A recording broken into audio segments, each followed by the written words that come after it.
You are now listening to Soundspace, the podcast where we interview experts and professionals in the space of sound.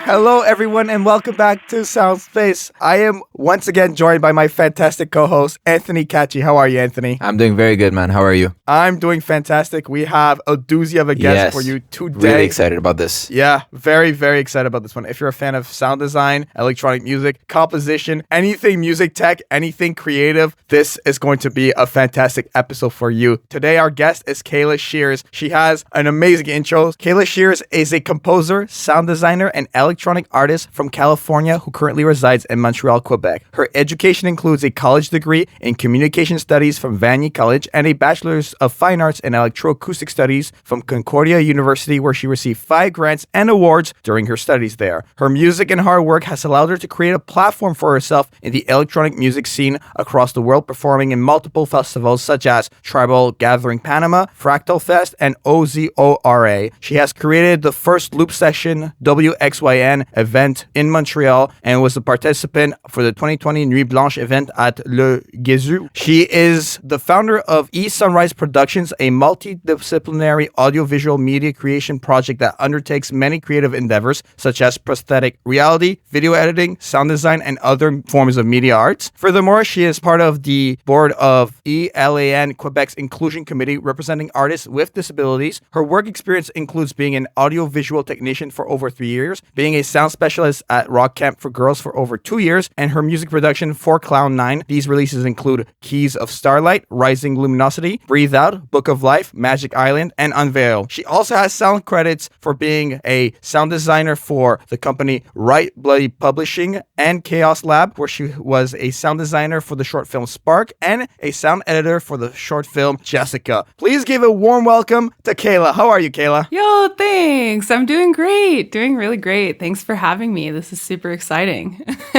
Yeah, I'm doing really well. Of course, really it's a pleasure to have you on. Yeah. Good, Awesome. good. Very happy. I want to start with you by knowing when did music and audio become of importance to you? Because obviously you've done a lot over the years. But what was the starting point of that? Well, I mean, I have a pretty wide history here. So, I'm going to have to bring you back to my teenage years when I was reluctant to learn piano. Yeah, and, for sure. Go back as far as you need. Yeah, I ended up playing the drums in high school, which is not musical, really, for most musicians and composers. The drummers are like the shots fired.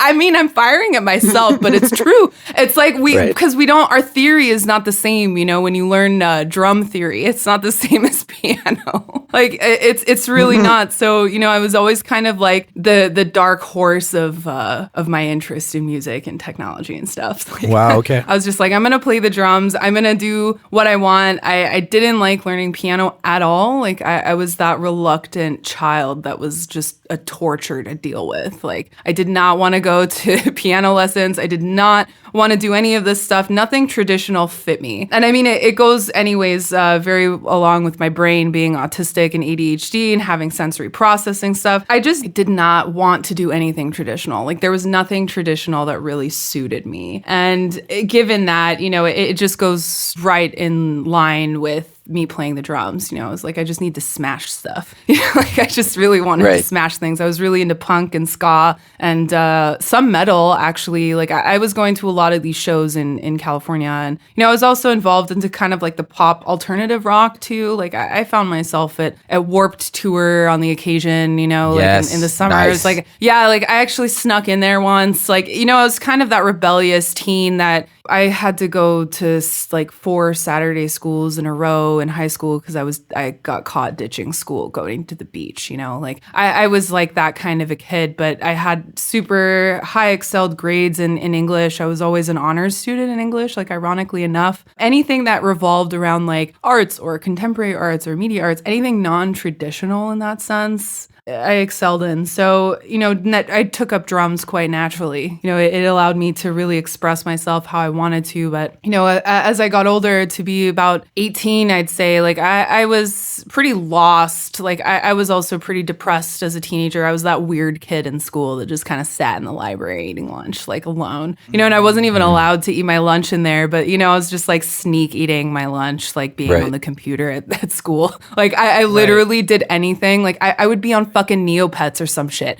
You know, like I would be on Neopets. something other. Yo, Neopets is the shit, man. Like like for real. That is like it's like I loved Neopets. Like I was obsessed since a very young age. But you know, that's like at the fault of my my father for being such a tech god, like and just really into computers and like having all the computers and different types of models and stuff that you could find. So I was obviously very much entertained with the internet. Like at one point, this is just a fun sidetrack. Like at one point when my dad would want to take the internet away, I was smart enough to be able to reconnect to my neighbors at the time. So I was like at like 14, 15 years old, already stealing internet, like like before it became a thing. Yo, like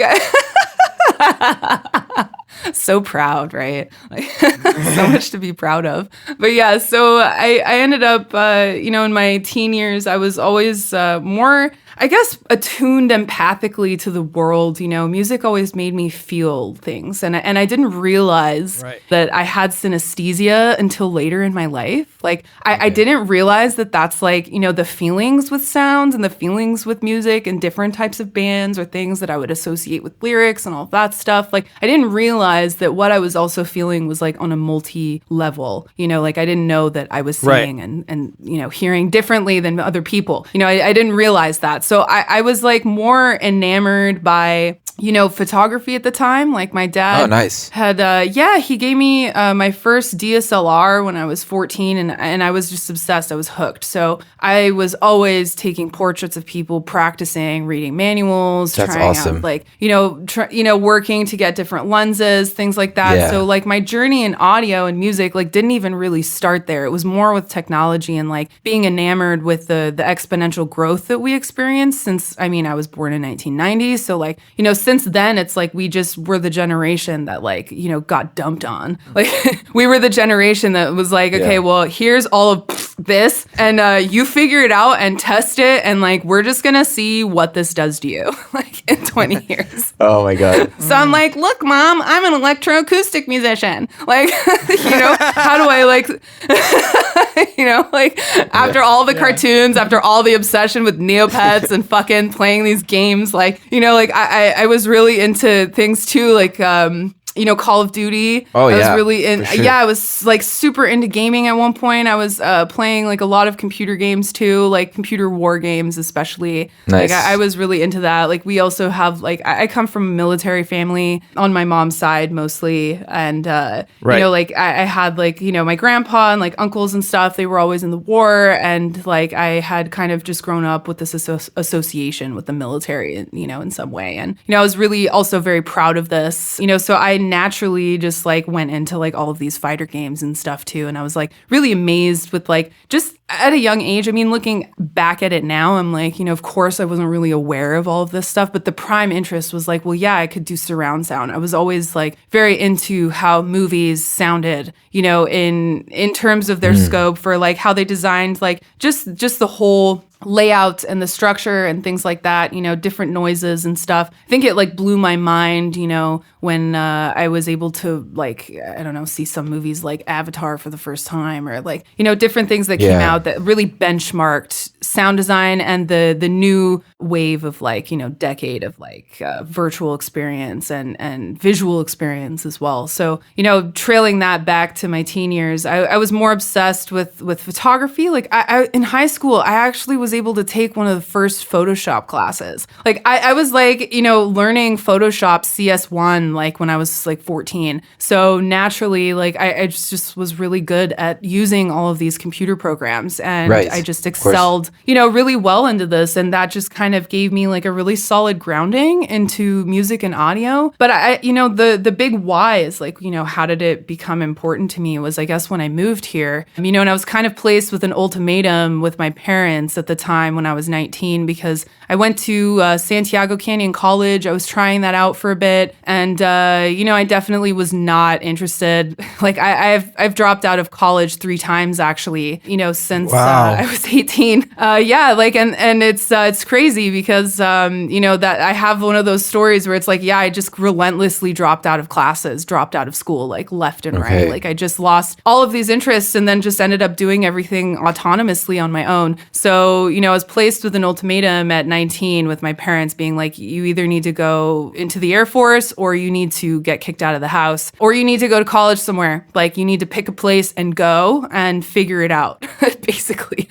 Without any support, from them. I was just, I was very like in a depressed state, like I didn't realize that I was what depression was either, like this is also the very much autistic reality of not being diagnosed. And we didn't even have the proper modules to even go through that in therapy. So I was just thrown into some kind of a therapy, it was causing a lot of problems at home. And, I was pretty lost, despite like, a lot of the guidance that I had throughout the years. Like I was involved in church, different communal activities too since a young age. Like I know like we're going to touch on some of the projects I've done in the last couple of years, but Yes. I was like, supporting kids like in Malawi, I was like getting people to donate money. I was like doing like monthly things with like, organizations like World Vision. I was raising money for Haiti. Like, we were working with organizations there. Wow. I'd gone to Mexico on the occasions to build houses. Like there was a lot of these community projects, like, going to LA Skid Row, really trying to help people. So for me, like being so outside and isolated, it kind of gave me a way to observe and understand the world from a very objective state from a young age, which is ironically what you really need with sound design and music and mixing and audio. You need this kind of objective sense of the world and what you're working on in your art projects to be able to really get the clarity and the things that you need to have done,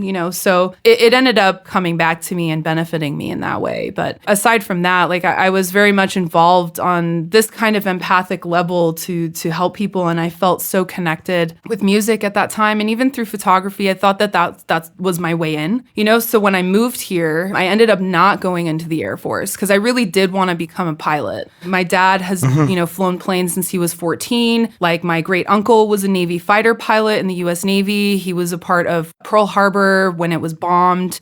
He had got like several, naval awards for his attacks on enemy ships. Like he was a very big staple in terms of like, I really idealized wanting to be a Navy, like not a Navy pilot, but a pilot in the Air Force. And it was also kind of a way for me to travel and to kind of have a scope. I had a friend right after high school, she ended up going into the Air Force. And I was going to go through my tests. I met with some people to just see if this was what I wanted, but it required a lot of complex decision making. I wasn't guaranteed to get stationed overseas somewhere. So it was like a more of a long-term vision than I had capable of making for myself. Like I wasn't really capable of making like this long-term commitment to this, and basically subsidizing my life and everything I knew for the Air Force. So I ended up moving. I'm just like, I'm not going to live in California. I instinctively felt that there was just nothing left for me here. There was nothing left for me here. Like I didn't want to go live in a house with 6 people because basically that's what you have to do. Like unless you come from a lot of money and you can afford to go live in dorms, you can go afford to live and have your own apartment, basically being paid for by your parents or something like that while you're studying. I just didn't have options. Like, apartments were still really expensive in Orange County where I was. And just regardless, like it was just very difficult for me to get out. So I knew that, embarking on this was going to open up a new career path for me. It was just an instinctive move to get out of, my struggles and whatnot. Right. And it is true, that they say, what you run away from always follows you. So I was like, well, at least I'll just deal with less chaos, or just creating less things if I'm just autonomously living alone, on my own. So that's what brought me to Montreal 12 years ago, which is crazy because I'm like, wow, I've been here for 12 years now. I'm like, that's nuts. I've built up my entire life not knowing anybody. I moved in with a grandmother, and I hate to say this on recording, but like, she really like did a lot of bad things to me when I had moved with her, and I couldn't even last like 6 months. Like she was charging me like $500 for rent. Like, and this is like 2009, in Montreal. Like that's absurd. It's absurd amount of money, and there's just like religious stuff that goes along with that because my dad was Jewish and my mom wasn't. So my whole life I kind of dealt with this like isolation from my dad's side of the family. And he also went through a crazy story. Like I got a lot of inspiration from my dad and my parents just because like he's really like the key factor, like an example of like what it's like to come from nothing and to build up your whole image from this. And it's like, it's crazy because, you know, my parents, you know, and I get a lot of inspiration from my parents, but like they didn't have a lot of musical influence on me. Like my mom was first chair violinist at Texas University or Texas Tech, I think. And that's one of the highest universities in the States. You know, it's very, very world-renowned, recognized for orchestra. And she was first chair violinist and she excelled at violin. But once she had kids and once all of that stuff went underway, I mean, it was just their generation, like they just kind of gave up on their dreams, Dropped right? it. Like it was just, you know, my dad also, he created a group when he was in Montreal. He played the trumpet. Like he was in a very well-known band called Jasmine. And, you know, he ended up keeping that trumpet, you know, until, I mean, I was like 20, 21, you know, like he had this trumpet forever. Like he would still play on the occasion, but, you know, they all kind of just dropped their musical gifts, I'd say, because they were very talented. So I didn't really grow up with that. Like I wish I could say that, like, you know, my parents influenced my musical choices and my sound design choices, but like they just kind of gave me the resources to be more aligned with tech and my involvement with that. So, you know, my dad just more inspired me and influenced me that like I could really be anything that I want to be. It doesn't matter what identity, what things come in my way, I can always succeed. So when I moved here and I was having all these difficulties, and obviously I didn't speak French at the time, you know, I basically, like, a fun side story is like my first job here was working at a shoe store called Chouchou. And like CHU, you know, this like stupid. Yeah. Like, and it was this like really, really bougie place, like in Rockland Shopping Center. So I was basically taking like 30 minutes just to get there by bus, you know, and I worked there faking a British accent just so that I didn't. Are you serious? I'm serious. Oh my God. Wow. That's funny. That's what I had to do. Oh, jeez. So yeah, I was selling shoes like this, and when people would approach me, I would be trying to sell them the shoe with an English accent. Why? Why the English accent? Because people wouldn't judge me so much. It just came to me in the moment, and I'm like, I fucking know that like this is bullshit, you know? Like I mean, I'm like, how can anybody buy this? But like, you know, some people are like, oh, that's pretty good. I'm like, yeah, if you're not British. Like, but that was I can just picture an actual English person coming in and like, who the fuck is this person? Stop mocking me. Yeah. Dude. Yeah, exactly. Yeah, so I'm like, you know, maybe some French people can buy it, you know, but they also hate each other. So I'm kind of like, I'm pinned, you know, but I'm like, I can't, like, I'm like, bonjour, como ça va, kind of, you know, like my California accent was so thick at that point. Like it was so thick. And like I just couldn't get around it any other way. So I was just like, I was just winging it, man. Like when I got here, I'm like, I just need to make some money. Like I need to figure out how to fucking pay $500 of rent. You know, like to just live with your grandmother. Like it's pretty obscene to pay that much, you know, and obviously the rest of my family didn't know about that until I told them. I was like, I totally thought that everybody was like, this was the thing. But I'm like, isn't that a lot of money to be paying at 19? Like, so I ended up, you know, just leaving that situation, that very toxic situation. And I moved out and I was still at Vanier. And the funny thing at Vanier too is until a year and a half into that degree, he's like, why did you go to Vanier? I talked to a counselor and he's like, why are you here? Like, why didn't you just like go to a university or like McGill or something? And and I'm just like, this isn't a college. Like, this isn't like a regular like community college. Cause I'm like, I always wondered why I was older than than everybody? Like, why was I like 19 and everybody was 17? You know, and I just thought it was just a grade difference like between Canada and the States. But actually, I didn't even, I could have just skipped stage up, you know, but I mean, then, you know, I wouldn't have met the people that ended up getting me into music and into electronic stuff and all of that jazz. So it was very much aligned with my life path to be there. But I was kind of like salty, like at the end of it being like, I didn't really need to do this, you know, like, but I took a lot of really cool courses. Yeah. Like I really excelled and like I did like. The advantage of going to CEGEP is just like, it's so cheap, you know? Exactly. It's so cheap and you can figure out if you like something. And if you do, it's like, okay, the next step is university. Yeah. After I was salty, I ended up realizing that. I was like, after the salt kind of got washed away, you know, I was like, okay, actually, I definitely don't regret this degree at all because I did some really amazing classes, you know, just in photography, journalism, figured out some creative writing stuff. And, you know, then I was just like, obviously still very much obsessed with photography and whatnot. So I was thinking of like photojournalism and stuff. But then it just totally changed when I went to my first rave party. And I moved out. Tell us more about that. It was about a year. Yeah, like I'm like, you kind of know where this is going.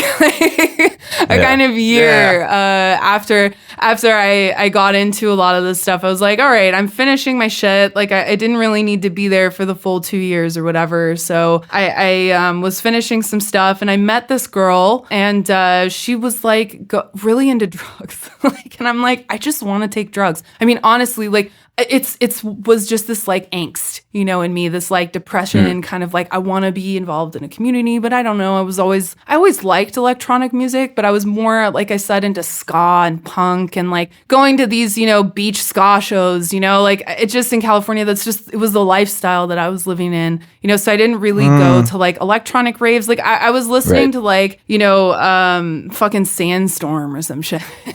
The Roots sense. You know, like this kind of shit. You know, so it's like, you know, take like that was like my only really exposure to like electronic music. Hey, at that that time. song slaps. It still holds up. Yeah, it does though, right? Like it's so fucking catchy. Like, you know, like it really does. So it's like I'd say like, you know, that's where it kind of like started, you know, was like this, like, I just need to get out. I was trying to discover who I was, which I mean, your identity and just, I mean, your identity changes. It can change. You can have multiple identities of like representing who you are, but it's not who you are. But at 19 to 20, I didn't realize that, you know, I didn't think about, you know, that deep into who I was yet. I just thought that life was this existence. I was always like, you know, enthused with philosophy and going into very deep philosophical studies. I was like obsessed with like quantum mechanics and all of this kind of stuff. Like I had like a, you know, a very deep relationship with God. Like I think my whole life, you know, I'd say that it transcended different aspects of like versions of spirituality and studies, you know, over my time. But I'd say like, you know, most of what I was going through like at 20 was just this like loss of like wholeness. You know, I just didn't know like what it meant to be really connected to myself or to other people. And again, this is like, you know, undiagnosed classic autism, ADHD stuff. But at the same time, you know, it created a lot of suffering. So I went to these rave parties, you know, obviously like, you know, I took like a ecstasy for the first time. I was like, you know, into MDMA, but like it wasn't really what drew me to music. Like it was just kind of a segue, you know, and I was, you know, really like I just went all in. Like I was like, you know what, I fucking love this. And, you know, I ended up here, you know, starting to download and pirate some music from like Russian websites. And, you know, at the time I was living in a church off of, I don't know if you guys have passed like Rosemont and Papineau, this street. So there's like a fucking weird ass church. Do you know this church? Yeah. Do you know this church? Yeah. I lived there for like 2. It's sketchy as fuck, man. This church is wild. Like they turned it into kind of like subsidized housing. Like the father the father lived there, like downstairs in like his little quarters. It was like wild. But I was paying like $270 a month for rent at one point. Like it was really low. I think I started paying like, because it was like very like communal living. Like we all shared a kitchen, but like I had my own own bathroom and shower. Like I had my own shower. The rooms were quite large, but yeah, like I ended up moving there like just less than a year, you know, after I moved here. So it was quite a transition going from fucking Rosemont to Covertou to study, you know, and just it's quite a commute. yeah, it was a huge commute, but I was taking all that time to read. I was taking all that time to listen to music and just kind of really like practice, like, I mean, unknown ear training. Like I didn't realize that's what I was doing in terms of that depth of listening. But, you know, I started out like with my commutes because it was like 30, 45 minutes just to get to class. And I was also holding down like 2 jobs at the same time. I was like bussing like tables at this bougie sushi shop, Kaizen Sushi, on so cool. Atwater. You were just like unconsciously doing ear training. Yeah, unconsciously. That's awesome. Like I was really studying the music. Like I was like, okay, like really, really hearing it. I mean, obviously my background in percussions was quite obsessive because I really liked the layering and how you could just go so far with being able to build up a track with like so many layers of percussions and so many different layers of things and noises and stuff. So when I started getting into trance music and, you know, going in between my jobs, like I was like working at cafes, also trying to get by with the whole French thing. Like I was going in between jobs so many times and trying to hold down so many jobs. But the one thing that kind of held me together like glue was music. And then, you know, I had seen, you know, a DJ, her name is Polyphonica, and she started DJing. She's from Mexico, and it was the first female that I saw DJ ever, really. There was one, we had DJ Absolute that was here and in Montreal, and she was often playing psytrance and stuff. But I didn't really like the full-on psytrance. Like, I wasn't really into that at the time. I was more into the darker kind of side, like the stuff that kind of mimicked the metal, the kind of ska, the screamo music. Like, I was more into the dark kind of variations of psytrance, you know, per se. So Polyphonica wasn't necessarily into the full on, but she was on a different spectrum where it wasn't so full on and I could really get into it. So I was like, I have to fucking do this. I have to DJ. I just had to. So in 2010, I just like, I knew that that's what I had to do. Like it was just another instinctual pull towards this. And it's like, it wasn't the drugs. It wasn't any of this. I mean, obviously like I was just, you know, going along with most of the crowd and just trying to find myself and who I was. But, you know, essentially like I, you know, was doing everything that I could to just buy a laptop to upgrade from my old Toshiba. Oh my. I had an old Toshiba that I downloaded Reason 4 and Ableton like 6 or 7 or something. Like, again, I cracked them. I was just doing whatever it took to like learn. And yeah, like I didn't have anybody to really teach me. I was just like, okay, well, what is this? And I had a friend who was doing his sound degree at UCAM at the time. So I was like, can you just like show me what the fuck Reason is and like how I can like do a sidechain compression with like, you know, the virtual like wires and cables, you know, right? Like I don't know if you guys have opened up Reason, but it's basically like, you have like, you have your stack there and it's like, you have your rack and you just have to wire it. So I basically started understanding like the logistics of like what making like, you know, a path is, you know, in sound or just trying to make like, signal you know, flow. something coming out, just any kind, anything, just any kind of signal flow. Yeah. And then I just started doing whatever I could to learn how to DJ. So at the time, like I was so fucking poor. I was basically like, you know, just choosing between like Depener bread, like for a week and like other groceries that I could afford from like the IGA down the street. And like, just like buying speakers, you know, or like, you know, I ended up starting to learn on like a Hercules DJ controller. Like, I mean, it was just, you know, my partner at the time, like we were trying to afford some stuff, like, you know, and ironically, like he was living right next to me, like, and I was just like, you know, okay, well, we can share this kind of stuff, you know, if we can afford it. But most of the time I was just the one buying it and, you know, utilizing what I could with the money that I had to learn and self-teach myself. So then like, I guess it started to become really important for me around 2011. Like when I started to get really serious about music was at the tail end of that degree at Vanier, I was like, this is what I really want to do. Like, I wasn't motivated at Vanier anymore at all. So I was like, I really just like, I had dropped out like of so many different things, you know, like I ended up just being like, you know what, I want to commit to this. And that's kind of like when it really became important, was when I started to see that I'm like, I have potential here, you know, and I just went for it. I just went all in, and I was like, okay, no, I need to make this like, you know, my life, you know, like my life. And like, when did that, like, from the moment you decided that's what you liked, when did you decide to go to Concordia, right? So you were at Vanier, and then when did you decide to go to Concordia? How did you find the program, Electroacoustics? So the second time I dropped out was shortly after that. Like, and I applied to Concordia into I would consider I was dropping out of Vanier too. Like, I went back to just complete that degree. So I did drop out. Like, I had to go back to finish a class of French, you know, like I basically had to complete that in order to get the thing. But they're like, you can just do it this way. And I could just, you know, it was really easy for me to do. But I didn't finish it that year. Like, I didn't actually get like anything like that year. I just dropped out and I was like, fuck this, I'm going to music. And I just changed. Like, so the third time I dropped out of college actually was when I went into an anthropology program just as like independent studies, just to get in, you know, to Concordia. And I didn't even realize about EA or about any of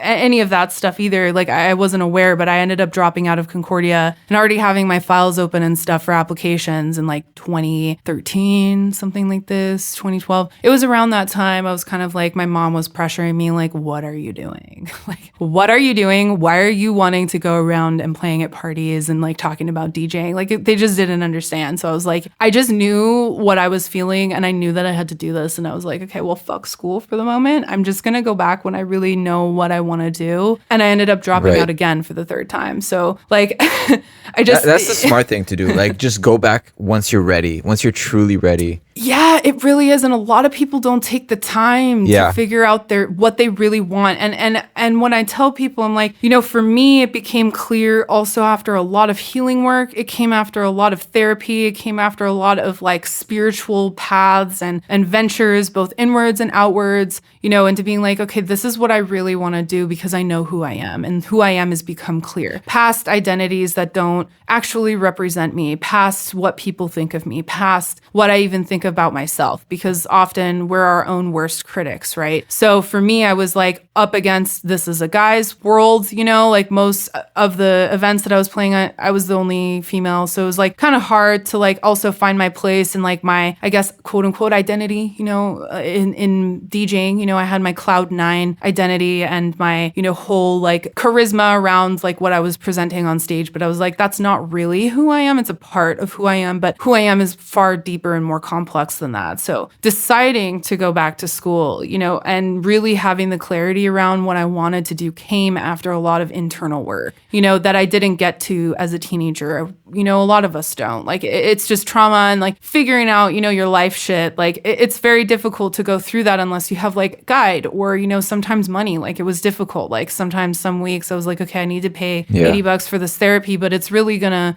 affect my work as, you know, a DJ or whatever, the clarity I need to move forward, because I really wanted to connect into that. So a lot of that, you know, and getting to Concordia eventually in 2016, after I had established my music career, you know, that's kind of where it came, you know, was after establishing myself and really discerning like, okay, this is what I want to do, you know, because a part of me getting to Concordia was feeling like there's a lot of discrepancies and there were a lot of problems in the trans community. Like there were a lot of things that I saw as I traveled and as I played at festivals and as I got bookings and as I was managing my own stuff, that I was like, well, you know, there was a lot of unfair things, you know, that unfair advantages that I saw other people had, you know, like they were getting paid more than me, even though I was playing a live set, or, you know, other people, it was just kind of a club, like a, you know, a boys club in a way. But like, I mean, there were some, you know, girls involved in that too, in the lineups, but not many. Like, we weren't as connected as we are today. And I mean, that's a lot of thanks to some of the programs and networking communities that I started with in 2013. So I had pioneered with an artist called Sai Bindi. Her name's Rana. She's in London, the UK. And she ended up starting Sai Sisters. And I jumped on to basically expand that networking capability. And we ended up affecting like a lot of women and performers and trans women especially. You know, we were really like inclusive to that, giving people a base to connect on because it didn't exist before. So I saw the problems that I was experiencing and I'm like, okay, well, I can fix that. I can do something about that. So I did. And then that ended up growing over the next 5-6 years. And I also at the same year was working in Brazil at the time with Maya Brazil Records, which is like a lot of the releases, like our singles like Breathe Out or Unveil. Those were on this label as well. And I had compiled like 2 various artist albums, 2 VAs for them, a couple, of things. And I was doing all their artist management. I was doing project management and stuff for Sai Sisters. And, just really saying like, okay, well, I see there's a missing connect and a link with people who have to build themselves up. So I was already kind of doing like international artist management, like, and unknowingly doing like tons of networking and stuff. Wow. And I ended up connecting a lot of people and they have very successful careers now. They're still playing at parties and it's really nice to see some artists that, I found through SoundCloud just digging, like finding people who like stuff, different types of musicians, different types of artists and stuff that, aren't known. So I took the liberty to say, hey, I see like where you're going and I see the bigger picture of your music and I really want to take you in and have you release something for me. So every VA that I did, I ended up taking a lot of artists from people that I looked up to, that I wanted to see myself play next to one day, so I just threw myself into the fire and I ended up making it. Like I ended up really establishing myself into this world of electronic music because I just was like, you know what? I really want to release them. So I'm going to make a VA myself and ask them to be a part of the project. And so I ended up at a very early age, like of 23, 22, releasing my first various artist album internationally with Glitchy Tonic Records in Germany. There's in Berlin. And then I ended up, just getting all of these artists that I looked up to talking to me. And I was like, yo, like I'm actually That's like amazing. talking That to must these have been guys. so cool, Like, Kayla. Yo, Oh my so goodness. cool. So cool. That Like is I like- was like Wow. fangirling. Wow. Yeah, I of course. bet. Of course. Yeah, For sure. full fangirling. Like, there's an artist, Merkaba. Like, he runs his own label now, Merkaba Music. And he was on my first VA, I was able to network a track from him. And this was like life-changing. Like, I got all these artists that I really intended. I'm like, I need them to be on this. It was called Multidimensional Merge. I released it on December 21st, 2012. So I was like really into the numerology at the time, like just being like, you know what, I'm going to go in, like I'm going to create this album. Like I ended up releasing a track later with Radioactive Cake, which is the owner of Glitchy Tonic Records. And he is also in Berlin. I mean, it's his label. So yeah, of course it's there. But he ended up working with me after that. And that was really cool. And we ended up putting a track together for that VA. And it was just amazing. Like, and it still holds true today. Like the track's just bawling. Like it was just really, really amazing to work with him. So I ended up just putting myself into the fire at the very beginning, just being like, you know what, I want to get there. So I'm going to put myself there and I'm going to put myself where I need to grow. And I'm going to put myself in their shoes and just say, you know what, I do have the tenacity to work with these people because that's where I'm going anyways. So I might as well start now. And that kind of just catapulted my release schedule. Every year I was releasing something and just making sure that I was current, whether it was singles, whether it was participating in other VAs, other labels that wanted to release a track or two from me. So it was pretty nice of an experience to get into that. What's your experience been like DJing and touring around the world? About 2013 was when I invested into my first music tour in Europe. Like I just put down $1,500. I was like, you know what? I'm going to do this. I'm going to put myself out there. I ended up networking, being like, look, I'm going to be stationed in Paris. So I chose a location point where they could fly me in from that's cheaper than Montreal. I'm like, because it's harder to get gigs if I'm just in Montreal and they have to fly me overseas and stuff every single time. Sure. So I was like, I'm going to be here for 3 months. So I put myself there. I bought my flight ticket. I ended up going. In 2011, I had gone to Trans-Sahara Festival, which is in Morocco in the Sahara Sahara Desert, and I just fell in love. I was like, the next time this happens, I have to play there. So how do I have to play there? Well, I need other gigs first. So I ended up investing in myself, and 2 years later, how I was able to do that was, I got all of these other bookings. I was able to get a press release, and then I ended up getting that booking at Trans-Sahara, like the next time I was there. And I was in the main stage lineup playing after Saturday night, in the perfect morning sunrise. It was perfect for my music. It was just the most amazing dance floor I could have asked for. And I mean, it's like I've lived like some of these incredible experiences in like very remote locations just by throwing myself into the fire and being like, you know what, fuck this, fuck the odds. I'm going to go and do this, and I'm going to make sure that this happens for me. And, there were a lot of difficulties, a lot of people getting in your way too, trying to tear you down because either they're not believing in themselves enough, or like they can't allow your success to happen because they're not successful or something. So I dealt with a lot of this, especially as a woman. So it was like I had to really trailblaze here. Like I was like, I had to do it myself because it was difficult to trust other people to manage me. So I basically just did my own management, and I was able to fucking play in Bulgaria that year. I played in Czech that year. I played in Morocco that year. I played in Paris. Like it was like 2013 was a very successful year for me to be able to go to these remote locations to just like say, you know what, I'm offering my DJ sets. I kick ass and I know what I'm doing. And I also was like pioneering like a very new form of progressive trance. Like it wasn't well known here. It was very big more in Australia bush scene. Like, in their bush scene, it's like basically like forest parties, like that's what they call the bush out there. It's like, when you have a bush party, it's like basically in the forest, like they're just throwing up music, kind of like a punk show.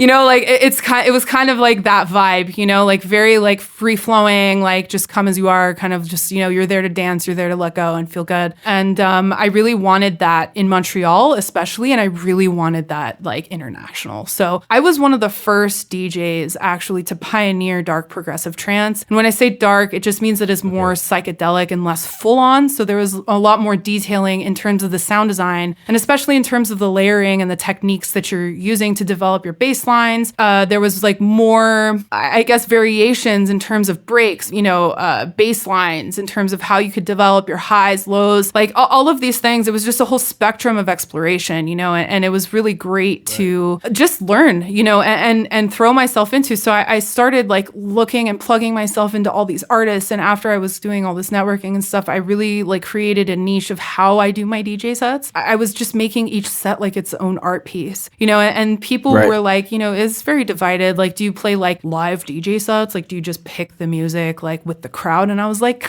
I did that sometimes, but most of the time I was like going through the keys and making sure everything was matched. And I wanted to tell a story with my DJ sets. And it really trails into how I do my art now is I'm really telling a story. There's always a deeper meaning, always a deeper reflective modality that comes into anything that I do or touch on. So I really found myself in that, being like, I want to create a space for people to be able to let go and have that initiative to expand who they are on the dance floor, to just be as they are, so that can become a closer reality to them. Because I was so separated from my own self for so long. And even with autism now, and knowing who I am and knowing all of the stuff with the stature and resiliency, I guess, that I have, it still feels sometimes that I'm like living in a glass box. And this is a project that I'm taking into the next year, actually, with sound design. It's pretty fucking sweet.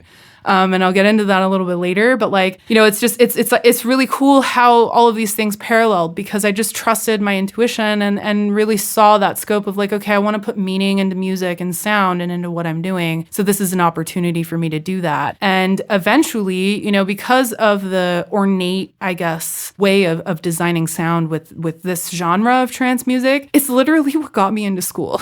Like, it's literally like my portfolio. And I have a really interesting story about LDAD too, and how I got into EA, because at that point, at 2016, I had made like 4 tours already with my music. And I did Europe 3 times. I had been to Morocco twice. I had been through like America as well. Like I was in Colorado. I played like some gigs in New York. I was like kind of bouncing around the States. Like, even in Canada, I had performed at a festival that I really looked up to to, and these festivals have like 4,000 or 5,000 people. Ozora had like about 25 to 30,000 people that year. Boom Festival also was like 60,000 people. Like it's like huge festivals with like giant names. So I really achieved what I wanted to do like in 5 years time. Like I really achieved everything that I wanted in about 5-6 years time. And when 2016 rolled around, it was a really tough year for me that year, and especially traveling. And I was kind of like I saw a lot of like in between the lines, you know, like I was like, okay, well, I don't really like how there's like some hypocrisy in the communities and stuff. Like there was a lot of misogyny. There was a lot of things that I really had a hard time getting out of and removing myself from. At the time too, I had stopped doing drugs. So around 25, I was like, I'm not doing any psychedelics anymore. I'm not going to be taking this stuff. Like if anything, it's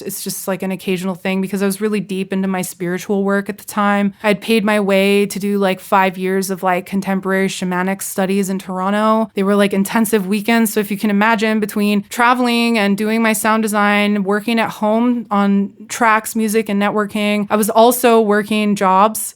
And I was doing intensive studies. So like about 6 to 8 times a year, I would go by train to Toronto on the weekend. So I would leave like Thursday night. It would be Friday, Saturday, Sunday from like 8 a.m. to 6 p.m. learning and doing like, you know, internal growth and development work. You know, and it was a great segue into a lot of other spiritual practices. Like I ended up studying Buddhism, Chinese medicine, like herbalism, and getting like very deep into like, you know, different levels of spiritual work at the time. So I was like, I'm really done with drugs, and I'm really like done with this kind of like, I don't want to be a part of this. And I know to be a successful professional, I'm like, I can't live like that. You know, and I watched over the years, like just how people changed, you know, with the substance abuse and like the lack of ability to call people out. Like even people who were like really bad promoters. Like I had, you know, there was a gig in and it was in that same year. It was about 2017. So this was after I got accepted into EA at that time. But you know, like as an example, like I was at this festival in Switzerland, and it was just like really difficult for me to get by these types of situations with promoters, because they would flirt with me. They were like, you know, after I played this gig. Oh, that's gross. Yeah, it's super gross. Like I get a WhatsApp message from the promoter being like, hey, sweetie, hi, honey, kind of stuff. And I'm just like, it's just fucking gross. And I had dealt with that so much that it's like, you know, if I don't say yes to a gig, or if I have a problem with my time slot, I basically just don't play. And I basically just watch like my guy counterparts do like a DJ set on Ableton Live and get paid more than me when it's my own work, you know? And I'm just like, that's not very fair, you know? And it really is messed up. It's completely messed up. Like it's really like, it's just awful. And I had a huge problem because for me being autistic also, I'm very raw and like very practical, logical. My brain works in extremes. Like it's like on off type of coding language, you know? So I'm like, when you bring in emotions, when you bring in all of that stuff, it doesn't mean I don't have empathy, but it actually means I feel everything, including all the other stuff that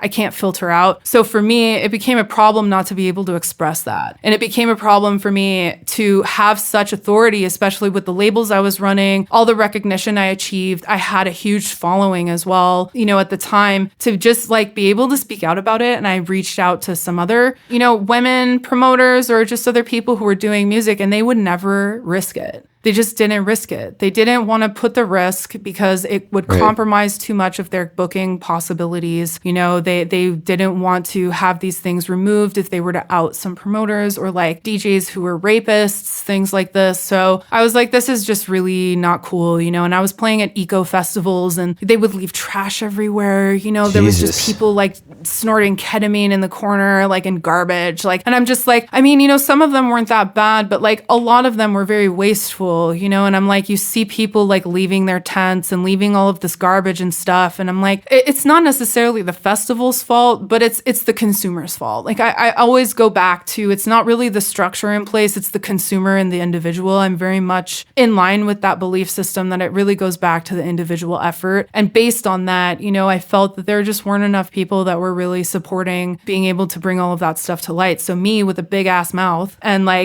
just not having filters, I got into some trouble. I got into some trouble, but I didn't back down. And I ended up creating a whole wave of people and women who were really starting to come together to talk about this kind of stuff, because it was just awful. You have these promoters who are very gross, and would book people if they would sleep with them, or and it's a very real reality that people just still, even today, I'm just wow, it's just absolutely, it's just really messed up to have to go through. And I'm it's not to say because I'm not I'm not totally for having affirmative action in most cases, but in some cases, I'd like to see it happen more, because I do believe that everybody should have, the equal opportunity to have talent displayed, and to, I like competition, and I like the ability to develop your tenacity through it, because, if I'm going to say, well, all of my hardships just amounted to nothing, well, then, they would just amount to nothing. But I was it developed a lot of tenacity in me to really overcome a lot of things, even in my degree and stuff, when I ended up making it to EA.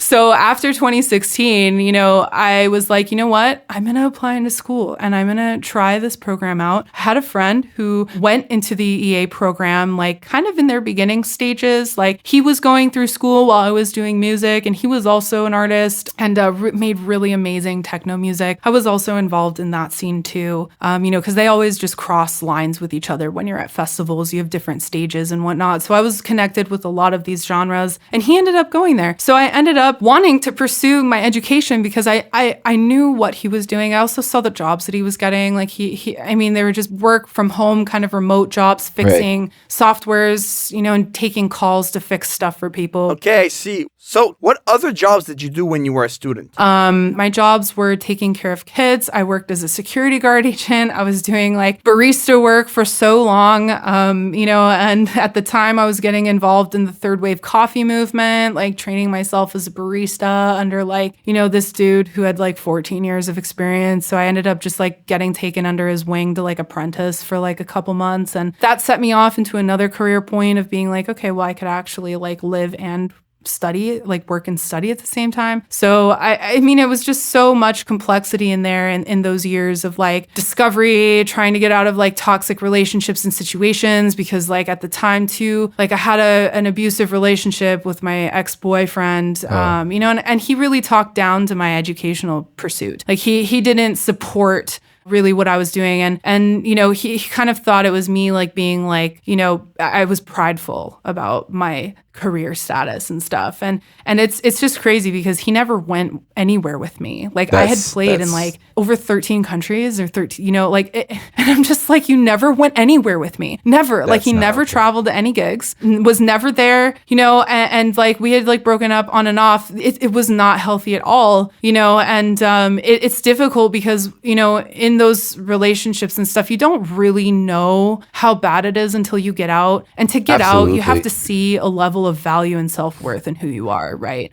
To be you know what, I'm choosing myself. Yeah, know your because worth. that's what it comes down to, is you're choosing yourself over suffering, and exactly, and so my pursuit and push into EA was also to get out of that. It was a very tenacious move of I'm going to establish something so that I literally have no excuse or any other reason to stay, So I ended up getting into audio just because, and just going into that pursuit for my studies and making my portfolio and just being I hope that electronic music is enough, because I was maybe it's too blasé. Maybe I have to create something. Maybe I have to actually do some academic shit, in the sound world, right. Which I had nothing. I had no formal theory training. I had no training in any type of audio environment at that point. As I said, I had many different types of jobs that I was trying to hold down and just support myself and just pay for all of my other things and schooling and speakers and things that I needed to develop myself. And, the year that I finally bought Ableton, though, that was amazing. course, the year of that I course. finally paid for Ableton. Just like the year that I finally was able to not work with cracked version softwares. Like that was a benchmark for me, but yeah, like that came after I, got into school. And it was funny because 2016, like after I got, like I first got a denial letter, if you can believe it. Like I actually got a denial letter from Concordia. Yeah, I still have it. Man. I still have the letter from Mark Corwin. Like, the general, like, you haven't been accepted. Yeah, that's discouraging. And I was just like, Yeah. oh, fuck. So I was super depressed for like a day or 2 days. And then like the week, not even a week later, I get a second email. And I was like, is this a sick joke? They Like, took back is this a sick their joke? refusal? No way. They took, yes. Like, Are you serious? I'm not kidding. I have the proof. Oh like, my I God. fucking swear. Oh And even my Eldad can vouch for me. goodness. I was denied first. How does that even I was happen? denied first in the degree. I was denied. I know, right? This is just my life, man. Like man, it's a so lot of these funny. things that I've lived, I'm like, how does this even happen? Like, Yeah. how do I even know what I'm doing? Like, and Yeah, for sure. so it was just, that's so crazy because actually not many people know that about me, that I was actually refused Did they ever give from you the an program in explanation afterwards? 2016. I don't get that. Yeah. Okay. I know. Just for a minute here. Yeah, they did. Yeah. Did they ever tell you Okay. like there was the explanation from Eldad, like face to face, and then there was the explanation in the letter that they sent me. So the letter, like I'm wondering if I could like pull it up because this is really funny. Like it's just one of those very odd stories that you hear about people and like when they're establishing themselves in like new careers or whatever. I'm just like, yeah, they actually that's funny. refused me. Like. Yeah. Right? And I was like, this has to be a joke, right? Like I'm like, this is real? Like, I think I replied, I'm like, is this real? Like, or is this a joke? Like, before I say yes, is this like, for sure? This isn't like spam or some shit? You have the right. Do you have the right Kayla? Right? Exactly. I was just like, is this the right thing? Like, do you have the right person? Because I'm like, I don't. Wow. Yeah. So we have carefully reviewed your application, and this was April 15th, 2016. And we regret to inform you that you have been refused admission to the following program: Bachelor of Fine Arts, major in Electroacoustic Studies. Minor in creative writing, mature entry program. Like it was just all these things, I was like, fuck. Okay. So that was like Tony Cuco, like signed. It's like, oh my God, like, thank you for your interest in electroacoustic studies, blah, blah, blah. Please contact me, Dr. Mark Corwin. And so then, like 7 fucking days later, like on April fucking 22nd, like, I'm not fucking joking. This is ridiculous. Like, you have like, this is what you need to get in, and I'm like, we are pleased to announce that you have been accepted. And there was like this fucking apology, like, we're really sorry. We would, we had like 2 spaces drop out, but we also found the capacity to add a few more students. Oh my God. I was like, fuck you. That's But like also yes. some sick delayed April Fool's joke. For real, like, like it was just, and so then later a face-to-face with Eldad completed the picture, and he fought for me, dude. Like he reviewed my whole application again, and he's just like, this girl needs to be an EA, because like also what he was seeing in my music production and with like the level of quality that I was working in, and just because it was so psychedelic, the music that I was producing, it required sound design. Like it wasn't just composing music, it wasn't just making a bass line and calling it a day. Like there was a lot of layers and complexity that I added to stuff, so he actually saw through that, because everyone else basically was just like, we don't want beat makers. So, but I had a pretty serious, lengthy, application. And Eldad was like, we need to include her in the program. So he basically pressured them to have them reaccept me and not refuse me. So I get like an email, like fucking, a week later, just being like, Do you still sorry, want do you still want Yes. the accept? Do you still like? Yeah, it says that they basically said we want to know if you're still interested in the program and if you want a spot. And I was like, fuck you, but yes, like really. Okay, I see. Yeah, so Eldad basically was just like, we need to get her in the program, and voila. I was like, yeah, I want to do that. I'm starting in September, and I was celebrating. Hell yeah. I was just like, Hell fuck yeah. I got myself into school with music, like with electronic music. Yeah. Like, And now that you're out of Concordia it's been 2 years now, because I remember graduating with you. What are your projects like now outside of Concordia? What do you work on mostly now? so many. Because obviously live audio is different. Yeah, like let's get into like all of that. Really. Yeah. This is juicy stuff. Essentially, what I've been working on now, because I got into DaVinci software like last year. I was like, I really want to teach myself video editing, and because I'm like, I have a lot of sound design stuff, so I'm like, I really need to, I'm a multidisciplinary artist. I have the capacity to just add what I want and learn it and be good at it and develop my efficacy in whatever DAW or software I'm learning. So I decided to take it upon myself to start video editing because I had a lot of sound pieces, and I'm like, well, I don't want to like also just consistently work with other people because I have a very broad range of vision. Like my vision's pretty wide. So sometimes it's difficult to work with somebody who's trying to pitch in your vision and stuff for graphics or for, stuff like that. And I also didn't have the budget, but I really wanted to learn it, and I was really versed already in Photoshop, doing photography or whatever for years. So I was like, you know what? Let me just figure this out, and try to cross-discipline this area of my professional life and my career. So that took off, and that was really cool because in 2020, I was like doing the sound design for Khaos Labs, and then I was doing like some other small projects here and there. That was the year 2020. After like a decade, I decided to pause and just, close my Kloud Nin9 project so that I could rebrand and transition into E.Sunrise, which also brands into E.Sunrise Productions, which is what I'm labeling myself as now, which ties into, like I have under E.Sunrise as my new artist alias, and essentially E.Sunrise Productions is my involvement in many different types of projects. So with my personal collections and things that I'm doing, I have like a niche of what I'm working on that deals with polarity and complexity,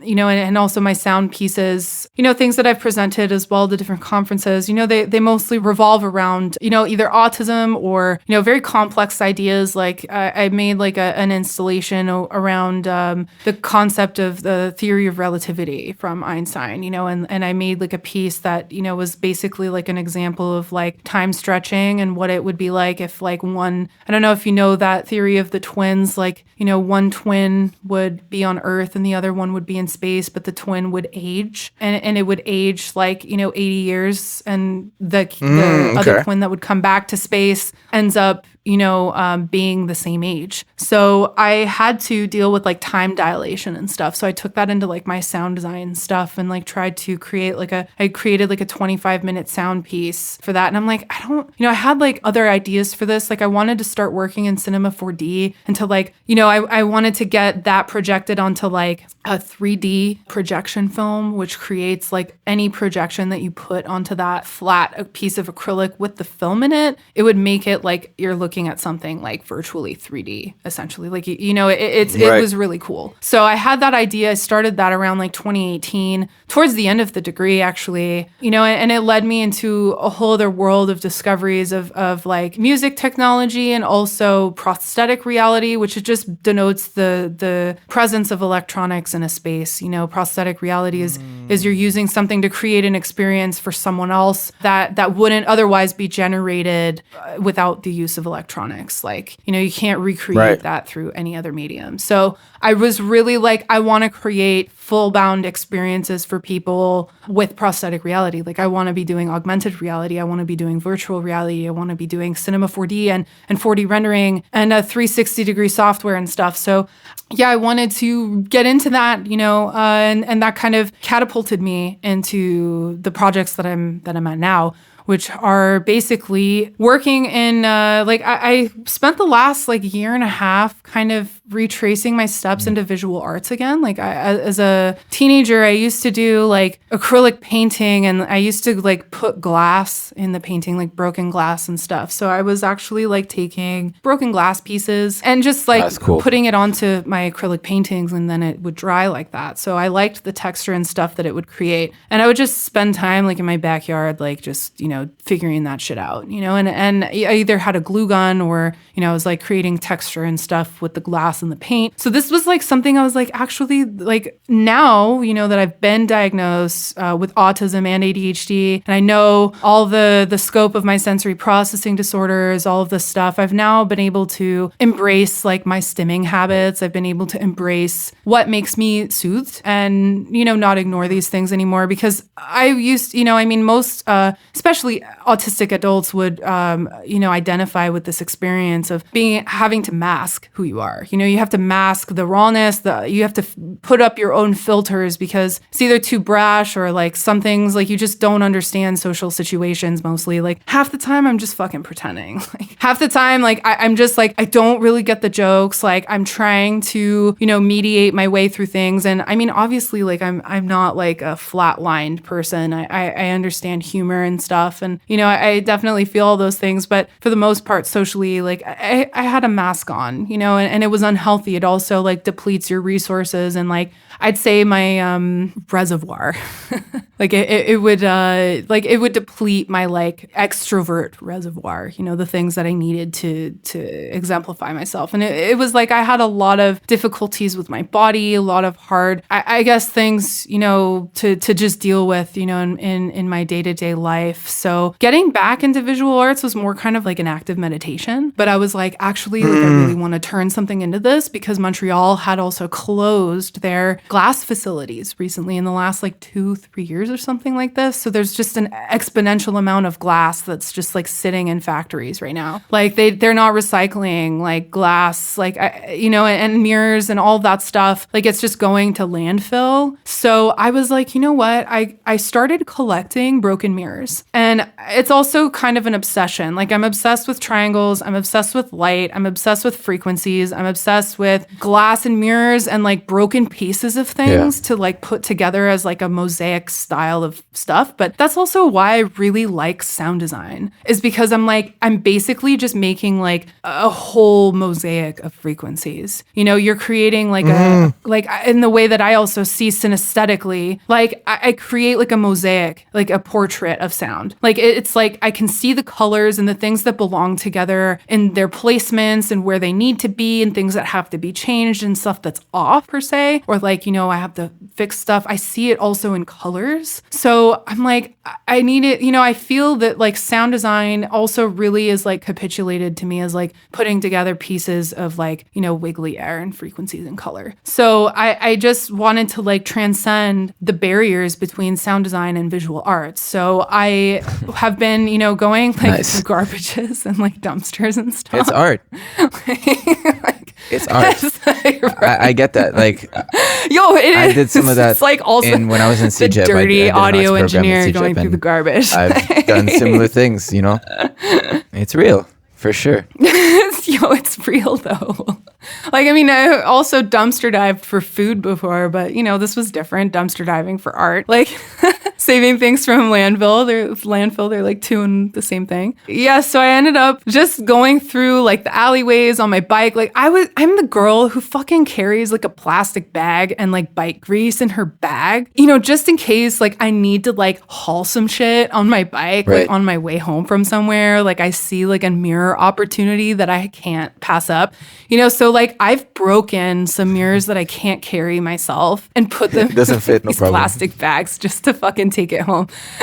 Like, yeah, exactly. It doesn't fit, no problem. It's gonna be broken anyways. So I like if you imagine like you have people walking by like in the alleyways and I'm just smashing fucking mirrors. Like they're just like, what the fuck? Like I had one person once, it was a pretty big mirror, but I needed it. Like it was like I looked at it and I was like, I need this. Like I need you. And I need this, like I need you to come home with me. Like I have like it's like I feel like, I'm like I'm talking to like the broken dark soul that's like, you have to come Oh with my me. God. Like, I have plans for you. Like, and so like, I'm just so dumb with all these like stories in my head. But yeah, like I have like these like connections, I guess, with inanimate objects, like where I'm just like, I have plans for you. You have to come home with me, make this happen. And then I break it in the alleyway and then I put everything in the bag and people are like, what the fuck? Who's putting broken glass in this plastic bag just to bike home with it? Me.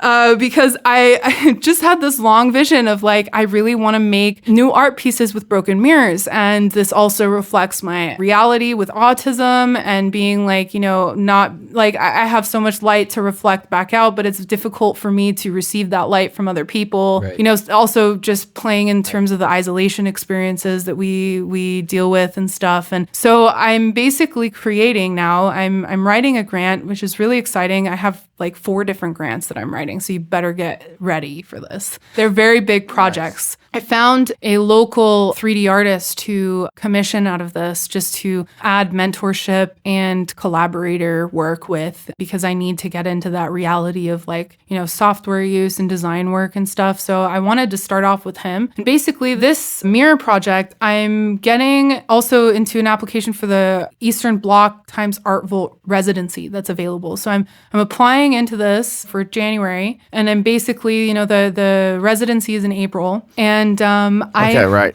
on. I'm turning in, like, I have a collection of 10 pieces that I've drawn out. I'm like, okay, I can use my mirrors to basically recreate these new pieces. Like I'm doing a collection of eyes to start with. And I have 2 that are kind of, you know, they're about 40, 60% done. But essentially I want to create sound worlds for them in an augmented reality form. So I'm creating the mirror pieces and the sculpture. So I'm creating the physical sculpture of it. But what I want to do is I want to do a complete render with Fusion 360 and get all those very finite details and specs into the software to digitize it in the mapping. And then what I'm going to do is I'm going to augment pieces of those mirrors to come out available through QR codes and stuff. And I'm basically going to be augmenting my mirrors into a digital space. So there's going to be the in-person experience of the mirror itself and the physical, experience of seeing it face to face. But then there's going to be the experience of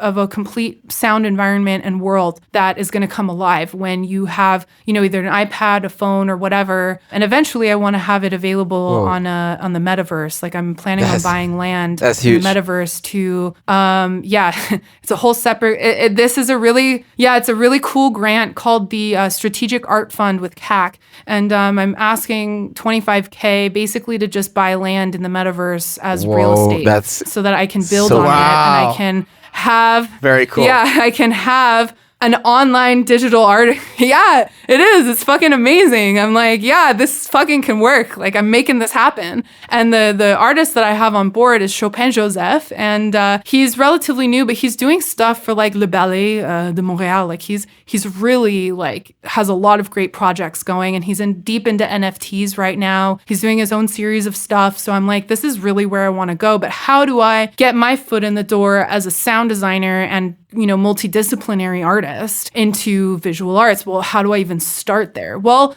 I need to tie it into everything else I know how to do, which is sound design and environment creation, point source design, and all of that stuff. And I'm like, well, yeah, I can fucking definitely do that. So I can tie in all of my deep meanings and philosophical reflections into my mirror work by transitioning them to an augmented reality scope and experience. So I'm taking a whole collection. The first grant that I'm applying for is for all 10, but the residencies that I'm applying for are going to help me realize the first 2 pieces. So basically the Eastern Bloc Artvolt application is going to be basically a headway into the rest of the collection of mirrors that I'm going to take in over 2 years to develop and design and put on the metaverse, essentially. So I'm going to be doing that, you know, and creating the digital scope of creating like an environment where you can basically just walk in digitally. It's open internationally to anybody, you know, that they can access the digital version of my mirrors, you know, and I can actually create in Fusion 360 the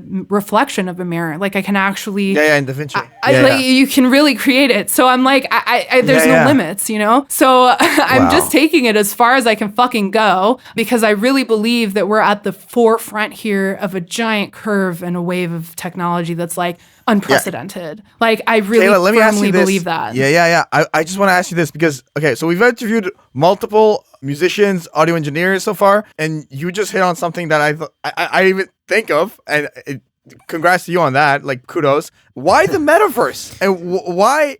Like, I think you're like thinking in the future, and I know that's probably the answer. But like, where does that come from? Like, your foresight is really acute. You know what I mean? Yeah. Like, tell me about that, please.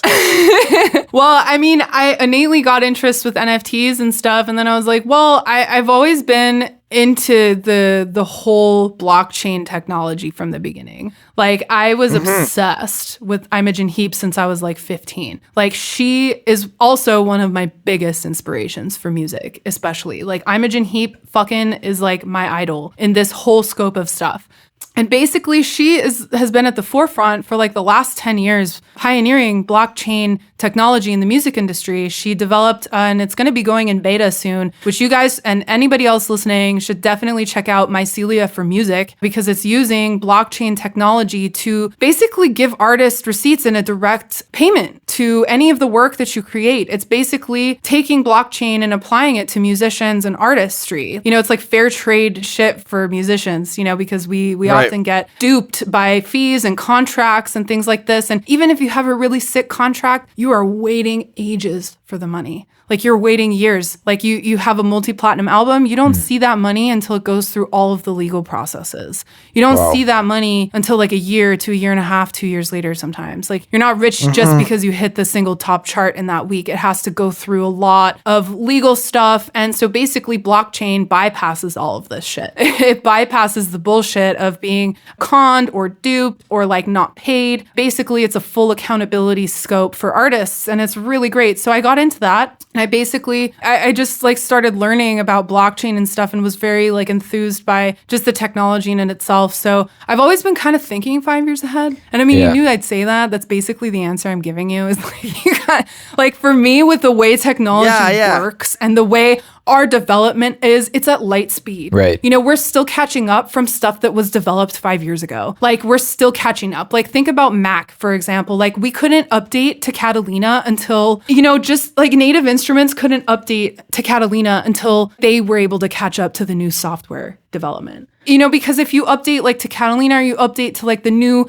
softwares that OS X has, you can't use Ableton Live and all of your stuff. You can't run your programs because it's not matching the language. So everybody's always catching up, and it depends on who's at the forefront of that movement. It depends on who catches up. So for me, I'm like, well, I want to not catch up anymore. I want to be at the top here, and I want to set the curve. And I've kind of been doing that for a long time. I've been setting the curve and pioneering and trailblazing for like a decade in music, for, you know, networking with all these different projects that I had been on for, you know, the last 10 years. And like, it just came naturally for me to be like, well, how could I digitize visual arts and create a sound environment for it and create an alternative world? Because I love environment creation. Like, I love being able to sculpt frequencies to be able to create something that people can have emotions through or experience and be able to move differently after hearing it. Like, that's what I want people to get out of my sound design or my upcoming projects, as well as that they experience it and then they move differently from it afterwards. Whether that's like a more introspective thought, that's like tackling a broader idea that they never thought about before. That's also, you know, coming into the scope of like, well, who are they in the sound piece? Do they even see themselves in it? If they don't, like, did it even cause like some kind of a thought or a reflection or even like a negative comment? Like, what is it that can be brought out of the experience? So I thought about the metaverse simply because, you know, I'm like, I see this, like I really see it going there with VR. Like, I really see this going with the headsets, and where, you know, in 10 years, it's going to be like a household thing. You know, I really believe that this is just where it's going to go. Like, NFTs are just eventually in like 10 years time going to be like a receipt onto everything. You know, like, because it's very hard to corrupt this. It's very hard to get around the technology to, make something bad about what you're doing in it. So I like the transparency that it offers, and I really like the accountability as well. So it's also an investment as well. Like, it's a financial investment in the beginning. So for me, I'm putting like a new investment like into buying land, basically. Like there's a thing called Sandbox. I was looking at that for a bit. Like, Sandbox is basically, you can buy real estate in the digital verse, and it's like, it's just crazy that you can think about that, because you can essentially become a realtor, whatever the fuck you want, a designer to an architect, a digital architect, making all of these renders of different things and experiences. And like a museum basically is what I fucking want to have, is like a museum of like sound that you can access. And basically you can take a sound piece, staple that into an NFT type of thing, because NFTs can basically be anything, and I can display it in my museum. I would like to have like a permanent collection of my shit somewhere. Like, so I want to have like a permanent collection of my mirrors, like in a hall of mirrors, essentially, but in the metaverse, in a digital verse, to be able to grow it to the point where I can have traffic and either pay for entry, like something like that, so people can experience That's it, awesome. or people could auction variations of my art off, like I want that, because it's thinking forward of like our difficulties as artists, because otherwise us sound designers are really limited towards contracts. We're limited towards short films, and through COVID too, especially, I was like trapped, in my little bubble. Not that it made a huge difference, to be honest, like, because I'm always in my cave. Right. Like not that it really did anything to me, but like it did not change my reality whatsoever. But it did make me think out of the box, because several contracts were delayed as a result. Like for Spark and for Jessica, they already had the director's cuts made. All of the filming was done. Everything was done and set up. They just needed the sound designers and the final mixing and mastering stuff to go through. So I was able to really jump into that contract, which is funny because I networked my way into that. How did you get work in short films exactly? One of the guys was a client at the coffee shop I was managing downtown. So it just, really? Things like that happen. Yeah, really. Like he came in every day to get coffee, and I was working at one of the other locations. It's how I met him. But then eventually he came to the one I was managing, and we got into a conversation, and I was like, yeah, I'm looking for some sound design contract work, blah, blah, blah. I'm looking to do some short films. And so we ended up talking, showed him my portfolio work, and then they hired me on to do those 2 contracts. And basically after that, I was like, everything is stunted. So I was like, how can I avoid being dependent on a contract as a sound designer and as an audio engineer, as all of these, multidisciplinary titles I can add to my stuff? I'm like, how can I be independent, through a lot of this stuff? Because I didn't want to be dependent on other studios having work for me or not, and then having to invest my time into that to just get paid. So I was thinking outside of the box and long term, which is where I came up with that, where I was like, well, I'm going to turn this into a giant grant proposal where I'm not only doing my mirror works and stuff like that, I am also doing a little bit of research exploration into digital media design and 360-degree rendering, NFTs and stuff. And then I basically want to create a hall of mirrors, but in the virtual metaverse. So, and then it just, I'm trying to also trailblaze something for people in our fields to think that it's not just a dead end for them is to getting hired at a studio somewhere. Like, you can work, maybe have the idea to, and what I want to accomplish too with E.Sunrise Productions eventually is I want to maybe have a team, that can help transition people in visual arts and have sound designers paired with them so they can either create an NFT out of their physical art. How do NFTs play into music in the digital space? They can make a render. They can put it in we can have a showing in my museum. We can have a showing in my gallery, and we can create more opportunities for artists this way to have the ability to say, okay, well, you know what, we can do this, and we can, still work together. And then it's also involving another currency that's not just immediate, but I'd say that it's becoming like, the monetary value of this is like it's skyrocketing because you have so many people now starting to invest. There's a lot of opportunity as well, like in terms of, I'd say, this area of being able to make money, but it's not really just about the money. It's just about opportunities. How many times do we get, the chance to expose our art just in the physical world. And most often this is, months in between things. Like we're not obviously exposing. And then with the challenges with restrictions and stuff, like it's become a thing where I'm like, I want to have a limitless expansion of who I am and also for art. So if I can also involve other artists and say, well, this is what I'm doing and this is what you can do too. Talk to me and we can work on something and I can maybe mentor you into getting this, a reality for yourself. Or, if there's a sound designer out there, maybe they can team up with some people or, be on my team later to, say, hey, like I have like this client that is a pottery artist and like they want to make a whole Instagram of like digital shit from their work. And like a part of the package is that they have their pottery piece displayed somewhere, but they have a completely different, or more enhanced digital version that can be experienced online. It can be accessed through, other things. So there's so much that we can get into, of like why, I'm going in that direction. Yeah. But, essentially it's that. It's just to connect more limitless opportunities, not just for myself, but for other people. I mean, you're growing. Yeah, exactly. Yeah. You're growing because that's the thing. I feel like audio and music, it's a digital thing. It's a digital thing and you can distribute it however you want and connect it to whoever you want. So I think that that's like really great that you're investing in that. And like I said, you're the first person on this podcast so far that's discussed that. And I think it's a really, really interesting thing to get into. But stepping back from that a little bit, because there's definitely a lot of digital stuff happening in your life. You also had experiences professionally in the, for lack of a better word, workforce. Like we mentioned you being an audiovisual technician. Let's maybe get into all of that. You worked at PSAV for a little while and you also did a rock camp for girls. Let's talk about those two experiences. How were they for you? PSAV was funny. I definitely had like, a love-hate relationship with being an AV tech. I mean, it was just its own thing. I was doing it because it was like a higher pay.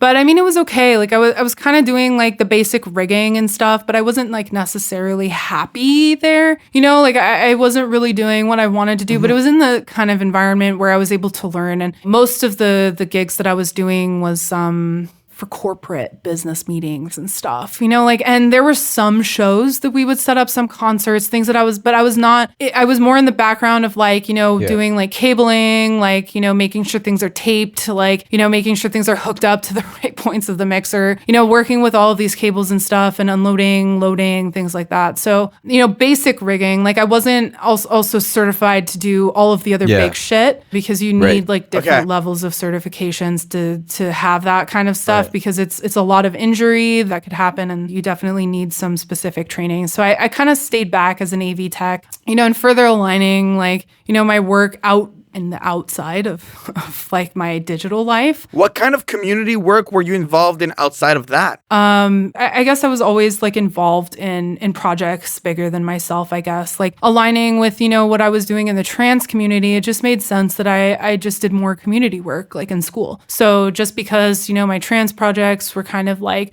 I had stalled my gigs and the acceptance of my gigs after I got accepted, like just, I was taking the ones that I really wanted to do. So that was like tribal gathering or what's it called? There's that festival in Switzerland. I don't know why I'm forgetting these names. It's just like, this is the ADHD. It's like, fuck this. Like, I just, I can like talk at ends the details about what people like would wear, like, sound and all this abstract shit. But then when it comes to like a name, like, I'm like, I feel like a dumb, like, like I just feel dumb.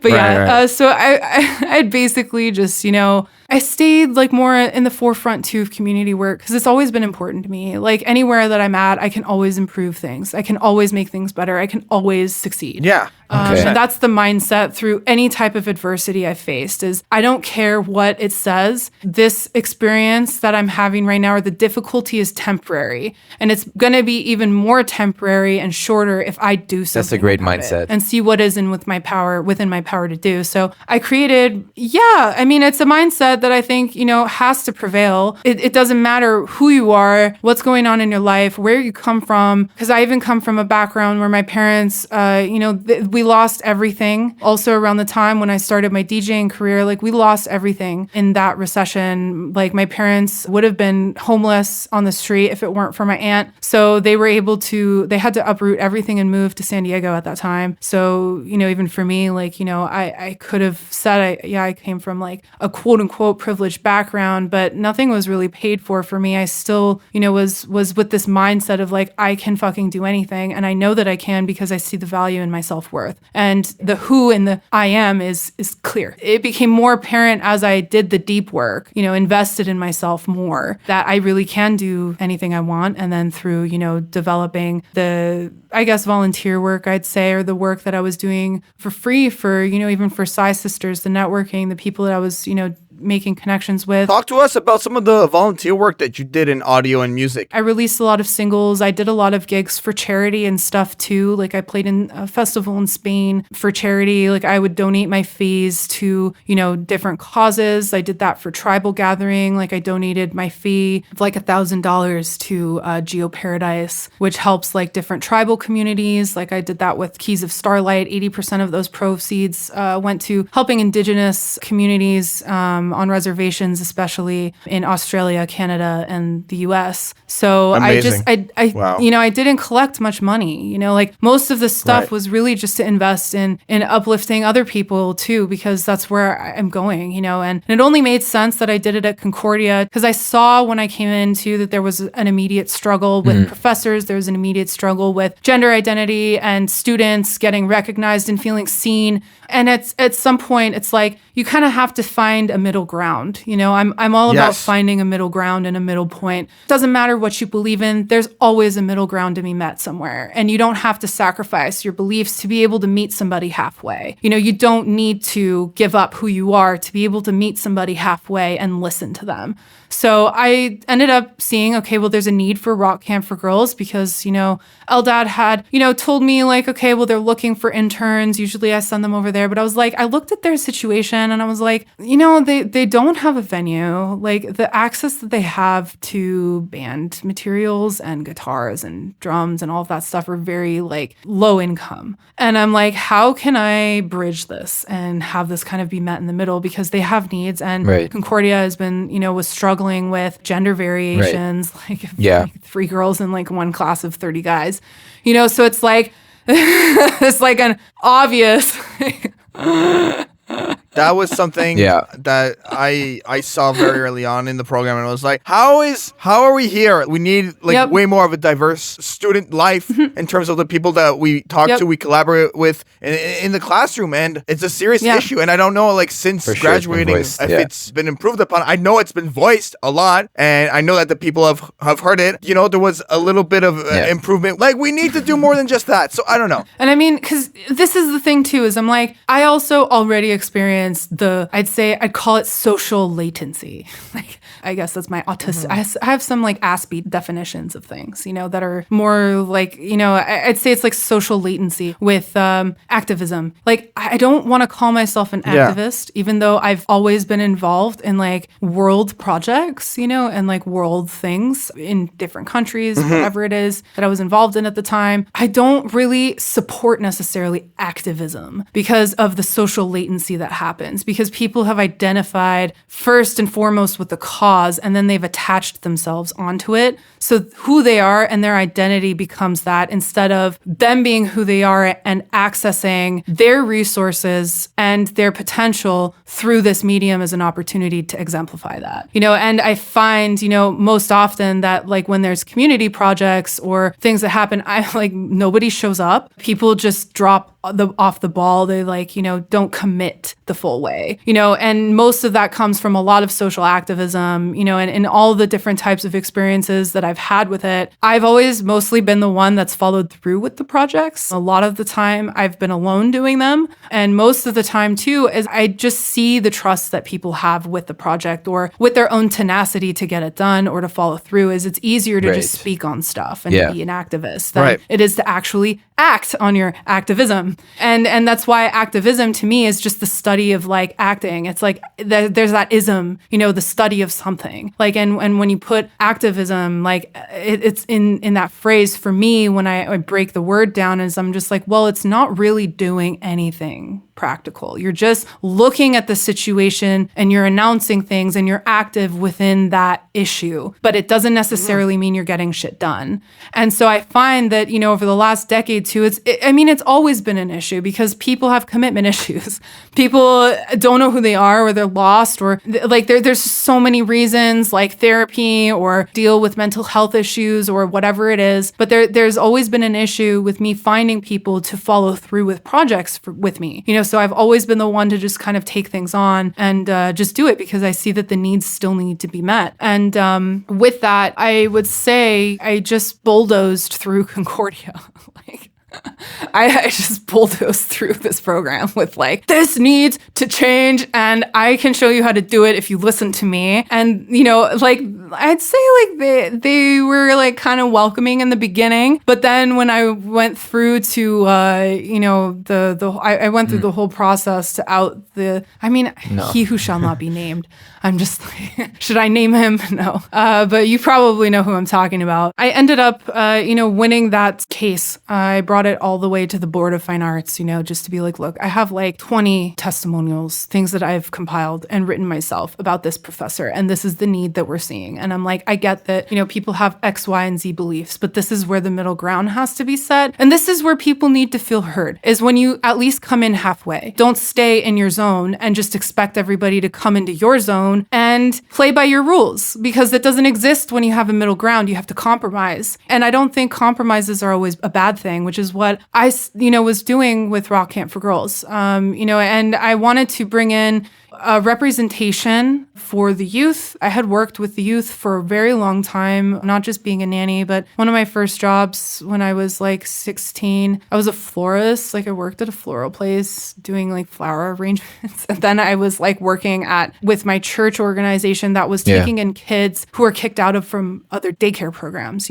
So from an early age, like I knew how much representation mattered. And this crosses all lines of any gender identity, especially, when you're in an element that, it's proven that their marketing doesn't go. They don't spend the marketing materials to go towards young women. They're marketing the stuff to middle class men, or like people who have dads who can show them the ropes on audio stuff as a teenager, It was never something that it's like, as a woman, you see a lot of these people making it, and it's like, you have to ask yourself why. Why don't they make it? At what point do they quit? And at what point did they say this is enough? What happened also? Right. And it's like, well, you can say like, there's always the argument is like, well, there's just not enough women, or there's just not enough of this. And I'm like, well, that's not really true, because I submitted to the Concordia archives. I was taking a music history course, at the end of my schooling there. And that whole paper was submitted into the archives of all of the women that contributed in the STEM fields that helped music technology develop.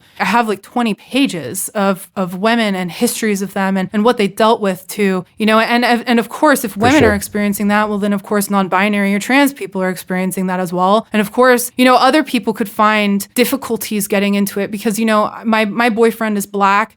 He comes from a family he's a first generation Canadian. They're from Haiti. And he's living a life that could never be imagined by his parents, but it's also, it wasn't their generation to support it. In Black families, traditionally, it's not actually like supported to go and do a music career. Like it's not a thing that you encourage your kids to do. And that's his perspective to own, but it's just to say like there were a lot of issues with representation, and then it boils down to family dynamics, and then it boils down to culture dynamics too, because you can't blame one thing or another for the complexity of stuff that adds up to why we're still here. Why don't we have this much representation? So for me to establish Rock Camp for Girls at Concordia meant that there would be a consistent continuity of representation there, that it's like not like they're putting their energy into the space as well. And who knows, maybe one of those girls who was like in one of my workshops is going to end up going to Concordia or developing an EA career. Like you don't know what you plant, because it's crazy, because I say that because when I was 15 in high school and in my English honors class at the time, fundraised for like these poets to come in and perform. So they were on tour doing like something called the Electric Whale Revival Tour. It was like a very weird, odd name, but of course I was totally for it. I was like, yeah, I'm here for this. Like, you know, and it was a poetry,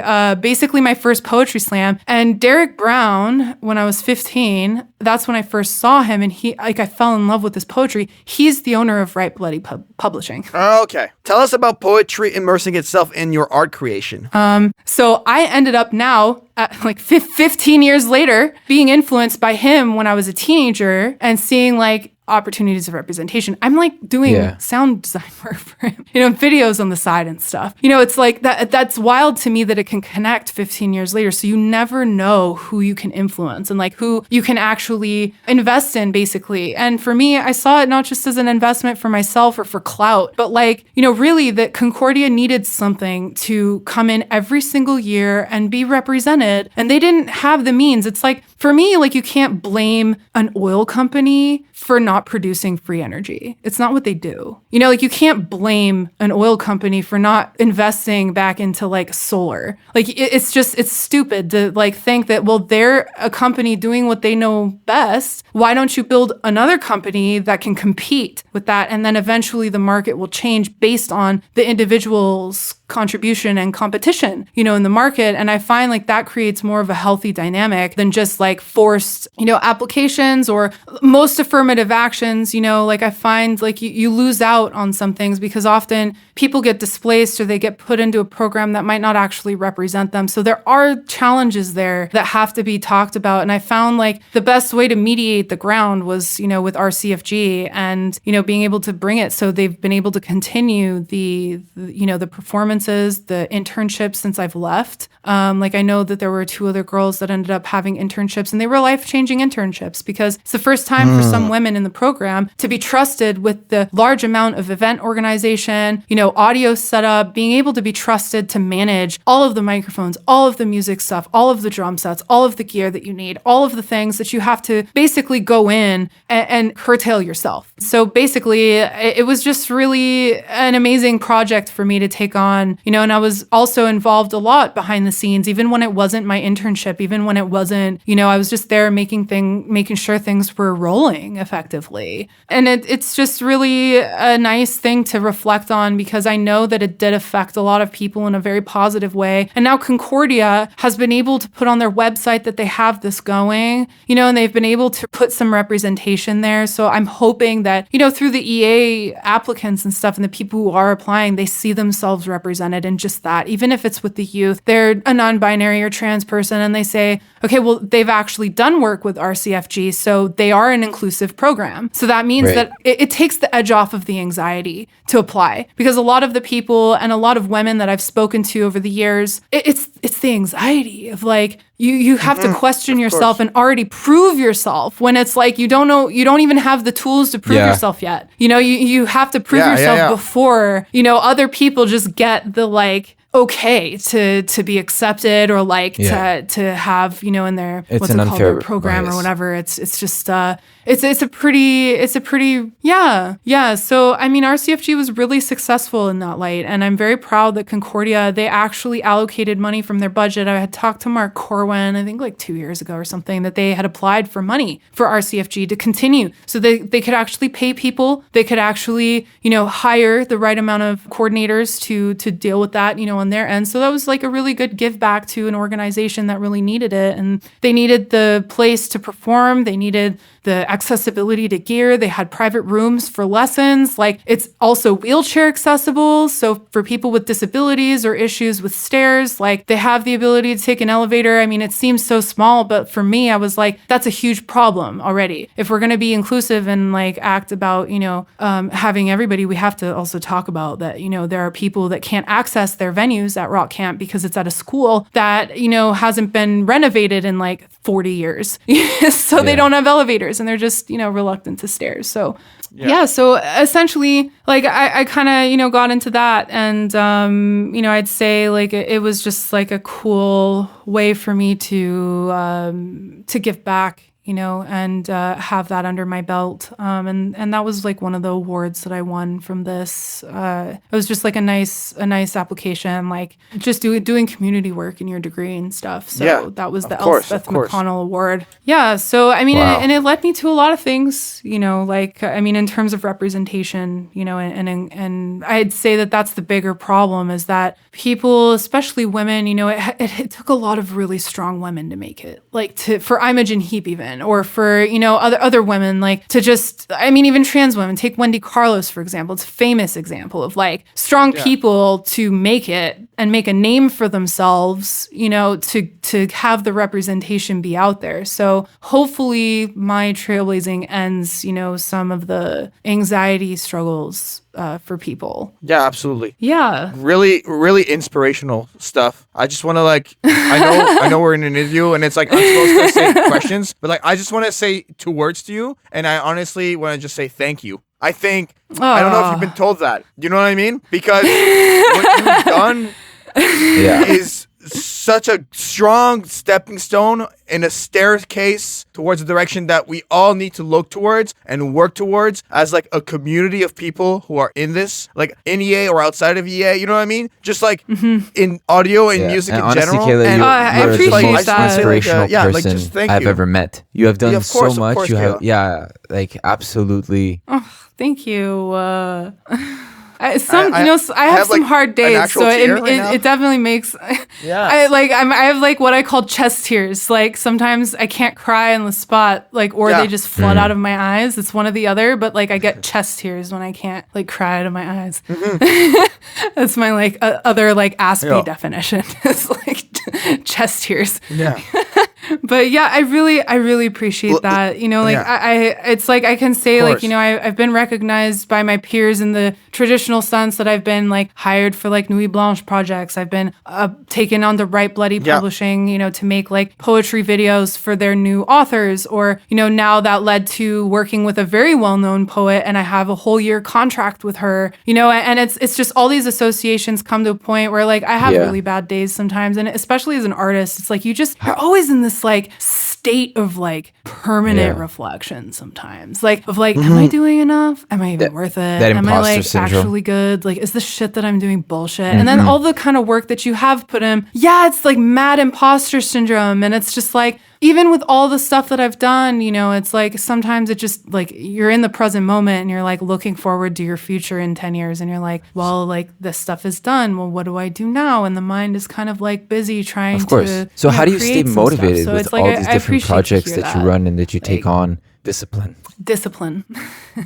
and I'm not kidding by that. That's something that I learned when I was practicing. I was practicing Qigong and Kung Fu for a couple of years. And in my practice, I realized there's a lot of strength in movement and in pacing your movement and really getting that finite detail of breathing and stuff. And I'd like to say that a lot of my spiritual work, or I guess my relationship with God, if you want to talk about universe, whatever you want to name him, it's all points to that same direction of your spirit, and your mind requires discipline, and the mind especially, it's a muscle that requires training, and we often give up after we haven't seen any results yet. We give up and we think that our music has to be perfect before we release anything. We have to we have all of these expectations, and expectations are the killer of discipline. Expectation kills anything even remotely close to it. And it's your motivation is fleeting. Motivation is emotional. Motivation is a part of the heart being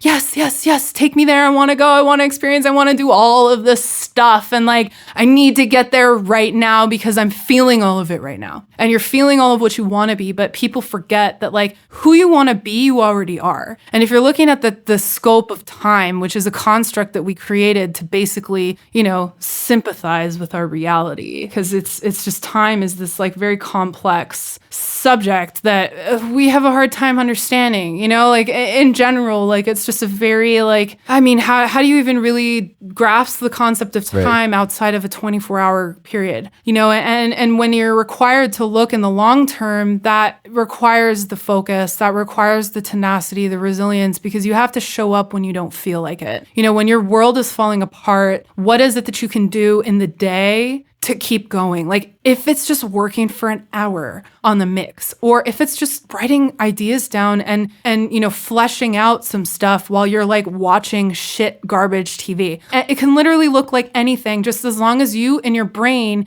you're like, I hate doing this right now, but I need to do it because this is connected to who I am. And who you are is the same person, the same brain you're going to be in 10 years from now. So that feeling and the embodiment of that feeling and your goal is what takes me there through like the difficult moments when motivation isn't there. Motivation doesn't meet me every day. Motivation is not, it's like the most, like it ghosts me. Like motivation ghosts me all the time. Like, and I'm just like, why? It's like a very bad, like, I always swipe right, or whatever, swipe left, like on motivation. But it's like, it shows me up, or it's like the asshole from Tinder. Like, it's like, motivation is that like douchebag, like where it's like you give it the chance and it meets you for a day, but then it ghosts you the next week. And then it's like, well, what falls into play? And discipline requires the individual effort, right? What sports do you do to help your motivation? I mean, it could take it like as an easy example, like running for me. I was never a runner. I was always like super like heavy setted. I played softball for 12 years as a catcher,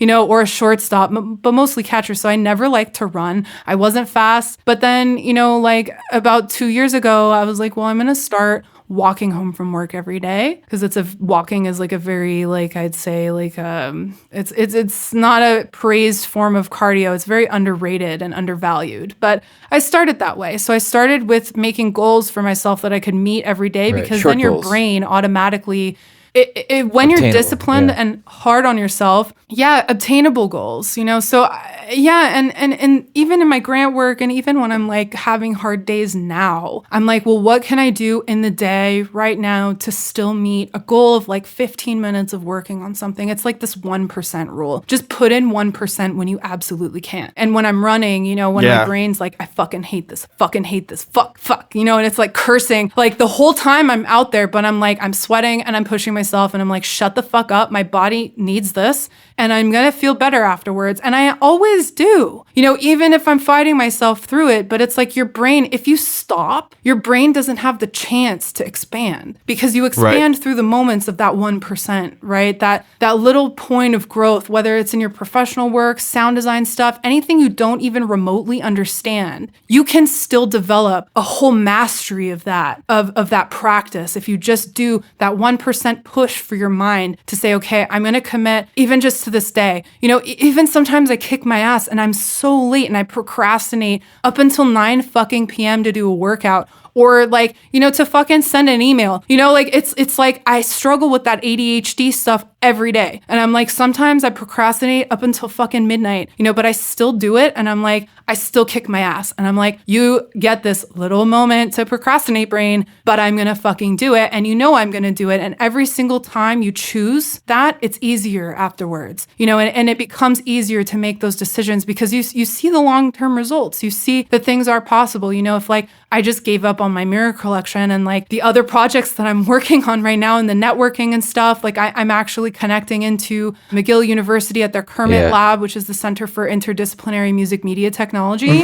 So what's the project that you're going to do at McGill exactly? I'm actually, trying to get my other project that I'm applying for grants for to be researched there, and I'm working now with people who are doing their PhDs. This is like PhD level work, but I'm putting myself where I need to grow. And obviously I'm scared shitless. Right. I'm fucking terrified of these people. Like, I don't know shit, like compared, but that's the thing. That's the expectation that would drop the dream, is like, if I sit there and I'm like, I cannot actually measure up to them. Of course not. I'm just starting, but I'm putting myself there so my brain can grow, because every single time it's going to tell me it wants to quit because it's not smart enough, I'm going to continue to do it. And then the next week, as that muscle kind of develops, it gets easier to bring on more weight to the research or the information or whatever project you're doing. So, it's a long-ended answer for that, but essentially that's where it all starts for me, and it's where it all ends is discipline and being kind to yourself too. Like I'd say, I have a lot of self-care routines and a lot of like, I definitely ask for critical feedback for pretty much everything that I do, because the critical feedback and showing people unfinished works helps me. It's like our tutorials, in East 305 or something. Like it's like those tutorials actually meant more to me than the lectures, because I was able to get critical feedback to develop my work in a way where my brain was like, it needs to stop here, but then giving it that extra percentage to grow, it eventually evolved. So, I definitely say that if you're not motivated with stuff too, that's also an option, is just show your work to somebody. Like put it somewhere so you can get feedback or a result of something, so you can trick your mind that you've met your end goal already. It's almost like a trick, like a mind play, where it's like you can show your work for somebody, so it's like you're submitting it, but it's like you're getting all this critical feedback, and then your brain is like anxiety or something. Like, I have so much work to do. Now I have all this motivation to work on it, so it's like you kind of have to play with your difficulties, and kind of trick your mind, like and that comes with knowing yourself a little bit as an artist, or just trusting your developmental abilities in some way. But that's kind of how I roll. Like it's also kind of like there's a lot of risk for that. There's a lot of high rollers risk with this kind of stuff and investing in yourself as an artist, and it's not a condemnable experience. Like our artist experiences and stuff are often imaged as like we're like the deadbeats who like dropped out of school, which I fucking am. I fucking dropped out like 3 times. Right. So I'm like, I definitely live the stereotype.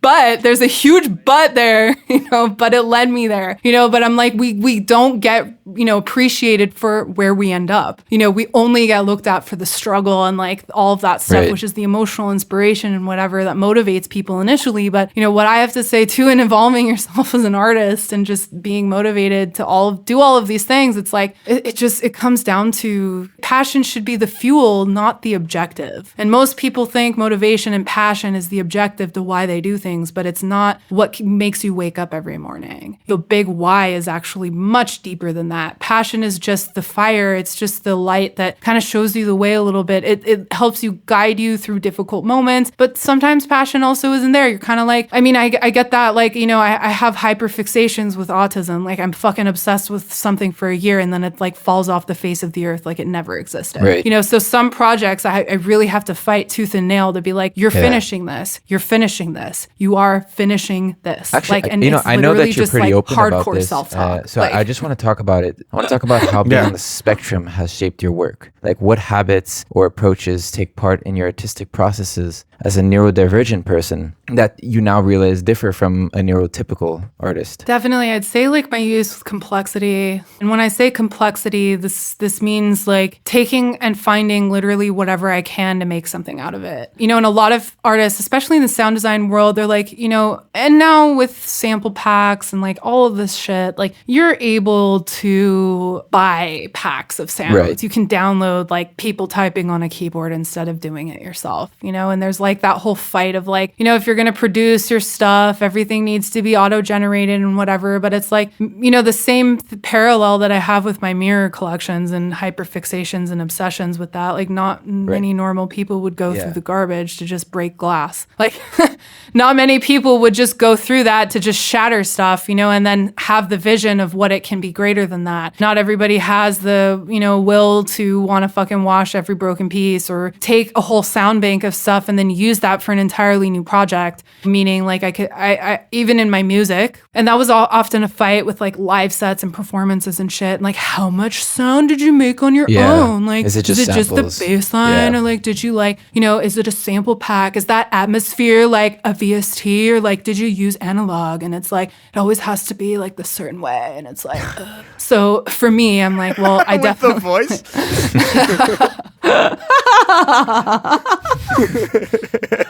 I love it.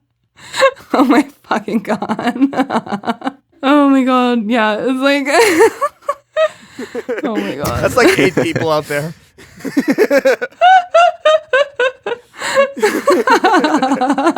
Like 8 of us. Oh my God. It just has to be this way. Like, yeah, but I mean, it's definitely, Yeah, like, it absolutely. definitely is that way, I though. definitely get that. Like, Like when I use No, I samples, know what I'm you like, mean. oh, Like- are people gonna think this? Like- Are people gonna think that I'm using yeah. Like where's the line? Yeah, there's a lot of like you doubt yourself because it's You're like, still well, I creating didn't. it, you know? Yeah, like You're I didn't using create it this, in but I'm different ways. actually you are still creating it because you're manipulating it. It wasn't what. Yeah, so there's a lot of like things like that I dealt with in music, especially being like dealing with these pretentious fucking people who are like, well, you can just like it's just like it has to be this way, and you're not a real artist. And I'm like, well, what the That's fuck? true. I'm not doing art That's for true. you, so I don't care. Like I'm not like I'm not doing this for you. Like, and this is the thing is people attach onto doing things for other people also.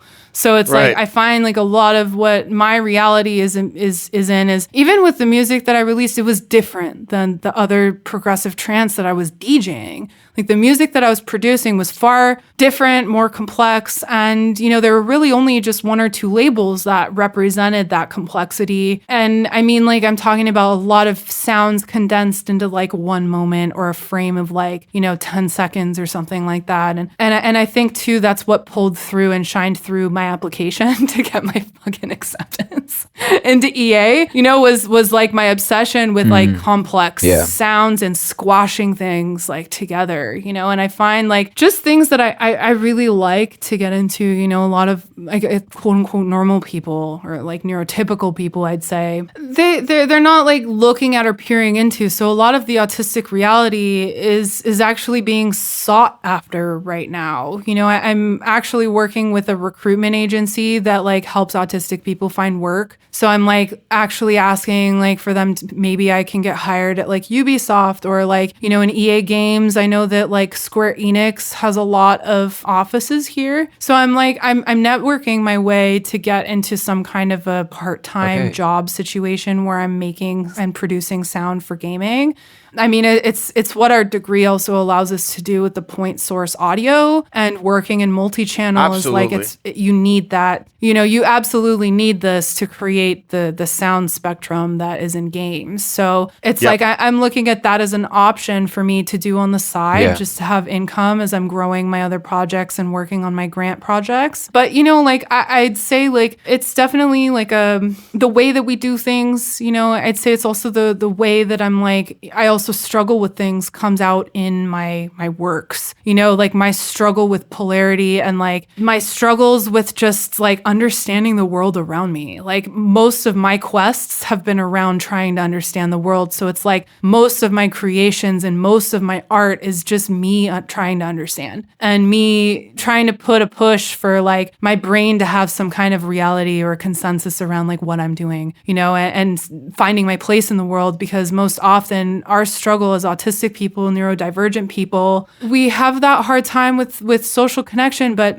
most people think that that's a stupid surface thing, but I'm like, actually, the whole essence of human nature is about connection. Like the whole primary asset of us, like if we go beyond like cavemen survivalist instincts, like the whole primary focus of getting, even innovating, and all innovation comes from the connection, comes from wanting to improve something, comes from empathizing with the struggle. It comes from sympathizing with another person's experience enough to build something so that it doesn't happen again. This is why innovation has skyrocketed, especially over the last like 100, 200 years, but even since, the Renaissance times and these ages in the middle, after the Middle Ages, like you have all of this art innovation and stuff. And a lot of this comes out of a purge to understand the world or to reflect out a bigger meaning to connect. So I find like, the neurodivergent experience, is paralleled to that. Like we feel, and it's often misconstrued that like we don't feel things, like we don't have emotions, but it's the opposite. It's just that, you can identify, or a neurotypical person can say, okay, this is anger. This is what good means to me. This is what happy is. I can't do that. That's alexithymia. It's like I have all of the emotions of anger, then I'm feeling like the happiness from yesterday, and I'm feeling like the quote unquote like misery, or I'm feeling like this thing that really sparked frustration. And usually it's through frustration that I have like an overload with something. And a lot of that is because I'm dealing with too many complex emotions and I don't have enough processing time, or I'm being shut out to communicate it. Because a lot of the times people like don't want those conversations in their life, because sometimes they're tough conversations to have if you're like a person who's like very indirect direct and like not being who they are, and they're just presenting a different person as who they are. Because most people, that's basically neurotypical reality for me, is just nobody says what they mean to say, and I have to figure it all out. And then I get blamed, or like, people get mad at me because I'm like saying what needs to be said, and I'm talking about the very difficult subject matter, or crossing the lines between extremes, which is one of my gifts and natural abilities, is to see the polarities and extremes, but traverse the mediums between those things and find the middle grounds, because it's my only choice. I have that 1-0 mind functioning. So for me to participate in reality, I have to embrace complexity. I have to go in deep and understand all of that and break everything down, and then say, okay, well, if you're going to refuse my conversation in this, you're also refusing my connection into this, because most of the time I relate to people through understanding. And I relate to saying, okay, say somebody tells me an experience about, like, say they lost their dad, or they lost, like, their pet died. Well, I'd be like, yeah, my pet died too. Like, and I can, like, basically try to interject with their pain with a different type of experience that I could have felt pain. Even though in that moment, all of the emotions and things, are above my head in like this swirly cloud, I won't know that I'm feeling like exhaustion or frustration until like the day after, like, or the pain until the day after sometimes. Like I have to work through all of that stuff to get there. So I find like it's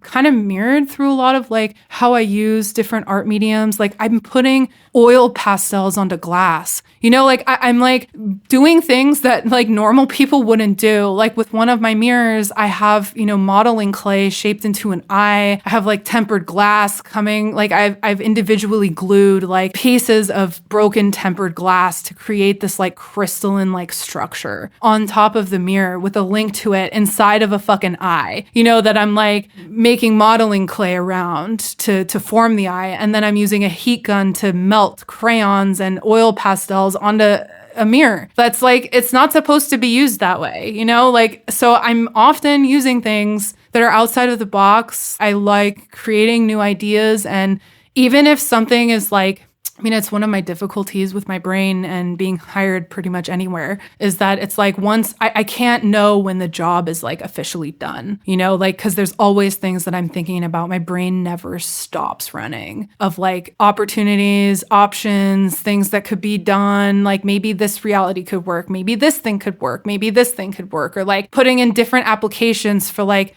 tools that aren't usually made like that. Like they're not usually made to be used this way, but I'm using it this way to get what I want out of it, or something that I linked as being really cool. And it's a lot of it is more intuitive and explorative, but that's also the ASD, ADHD struggle, is that with our brains, we often like hate following rules, not because it's difficult, but statistically, it's faster to just do it instead of trying out different mediums of things by a structure. It's actually faster, and you learn faster by just doing the thing and going into trial and error and failure than to just go through the motions and follow the 1, 2, 3, 4, 5 rules, of what you need to do and accomplish. Sometimes that's gotten me into trouble, with my work and just being in professional settings, because when you challenge structures, obviously people are rattled by what they're used to.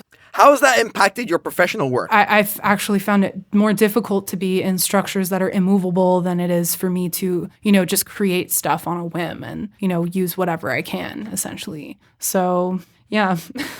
I guess, I'd say, like, too, to, like, touch on that reality, like, it's more, like, the work, too, that I'm doing and the projects especially, like, the other grant that I'm using for research and creation at McGill, like, this is going to be, like, I want as many speakers as I could work with as possible, just so that I can recreate the autistic experience of what it's like to be in my mind. Like, and it took so much level of observation to myself, a lot of therapy, a lot of understanding who I am in different things, healing through all of this trauma, generational trauma as well, because a lot of the triggers, like I believe that 80% of your life you can control, but there's 20% that you can't. So what do we do with the parts that we can't control? What do we do? We basically just have to identify our trigger and our what's coming up for us. And for me, sometimes a lot of it's involuntary. Like my synesthesia is involuntary. I don't trigger this. I could if I wanted to, but that's when I had the idea is like, if I could trigger my synesthesia and interact with it, it's basically like, you know, an ironic play of like, I'm interacting with something that's usually involuntary, and I'm creating an experience for people that could paint a bigger picture of what it's like to be in my brain, like during an overload, or creating a full sound environment of what it's like on a daily basis for me, you know, or just having that experience, you know, make headway, like, you know, for other people or neurotypical people to see it. And especially because I know neurotypical people do experience some types of difficulties, you know, they like, everybody has like their challenges, you know, and it's not to undermine neurotypical experience anyways, you know, because I know that a lot of people have their own functions, their own traumas, things to heal, you know, but there is a place of neurobiological discussion that has to be had, that it's a brain development, and it's working with the synapses in the brain to understand how autism works, which is you're working with the space in between neurons that fire off. It's pretty fucking complex and crazy to think about. So a lot of my work and future projects in this next year are really around getting that autistic perspective out there so that people can see themselves and experience it as well. Even with the AR mirror stuff that I was talking about, it's just interesting because they'll be experiencing through augmented reality what I experience through sensory processing disorder, because that, you know, motion of like maybe their phone going onto the mirror and then something comes involuntary from the mirror. That's like kind of my reality of like having involuntary things happen to me that you can't control.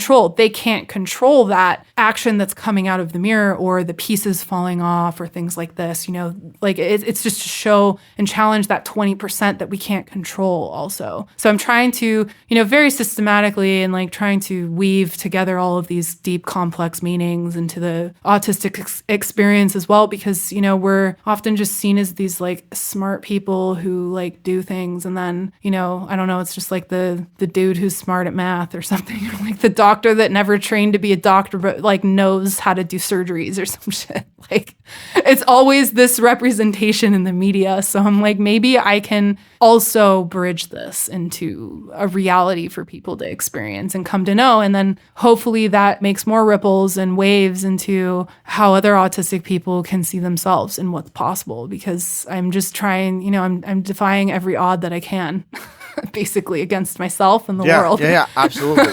Like, it's a constant challenge, you know, it's a constant battle. And I think that like doing all these different things allows you to just stay active and stay, you know, like feel alive, you know, like just I'm doing stuff, I'm experiencing it, I'm learning as I go. And I think it's just a great way to just be all cylinders on and just feel accomplished as well, you know? So I completely understand what you mean. I was going to ask myself a question, I have a question or for me. answer like a question I think that's on the sheet. So maybe you could go ahead and ask me. For sure.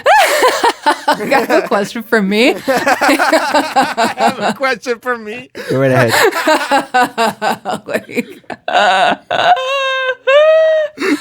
No, I was gonna like talk about like E.Sunrise Productions and just like, you know, where that's at in my professional sphere, because it's difficult to manage these things and all the stuff. Yeah. Perfect. Yes, you read my mind. Go for it. It's my like habit of interrupting or like, you know, just jumping like forward, you know, a couple feet. No, tell us about E.Sunrise Productions for real. That's because that's a big part of like what you do. You know, your website. I went through it. There's so many projects. You know, we talked about it in the intro. So yeah, let's definitely get into that side of your life, because that's like very fascinating stuff. Yeah, and there's so much more that's going to be put on there this next year. It's great. I'm very excited to be able to put, you know, in my section that, you know, is like upcoming, or like my featured sections, especially. Like I'm really looking forward to update that with the stuff that I'm starting. And like I basically, you know, like another feat for autistic and ADHD people is like the professional career scope. It's like, how the fuck can you actually manage all of this stuff? Well, basically, if you go to my website, like I came to create E.Sunrise Productions because E.Sunrise has a special name for me. It's like a secret name. Like like the letter E is always going to remain a secret. Like for me and the people that know me, like in my closest points. But even for them, I don't think they'll remember. So I'm just like, it's a very like, it's It's like my life's purpose in a way. Like, I don't know how to explain it, but, it's kind of a sacred name for me. So I used this name and I got this name through, I guess, spiritual meditation, or just like knowing what I wanted to do. And so I'm like, okay, well, I like E.Sunrise and I wanted to rebrand Kloud Nin9. So then I was like E.Sunrise Productions for all of the stuff because I was like, how do I brand myself as an artist? How do I do the professional work? So I'm like, I'm just going to brand me. Like, it's just me. Like, I'm E.Sunrise Productions and this is what I'm developing as a company, eventually later down the line in terms of this very new innovative work with sound design. I can do pretty much anything that I want because I'm like, I don't want to live within limitations. Like, I don't want to be ironically put into a box, which is, I say irony because my project that I'm going to be doing research at McGill, like it involves like me projecting myself into a glass box. Yeah. So it's like I'm literally putting myself into a glass box to break out of a glass box and show people why you can't put people in a box,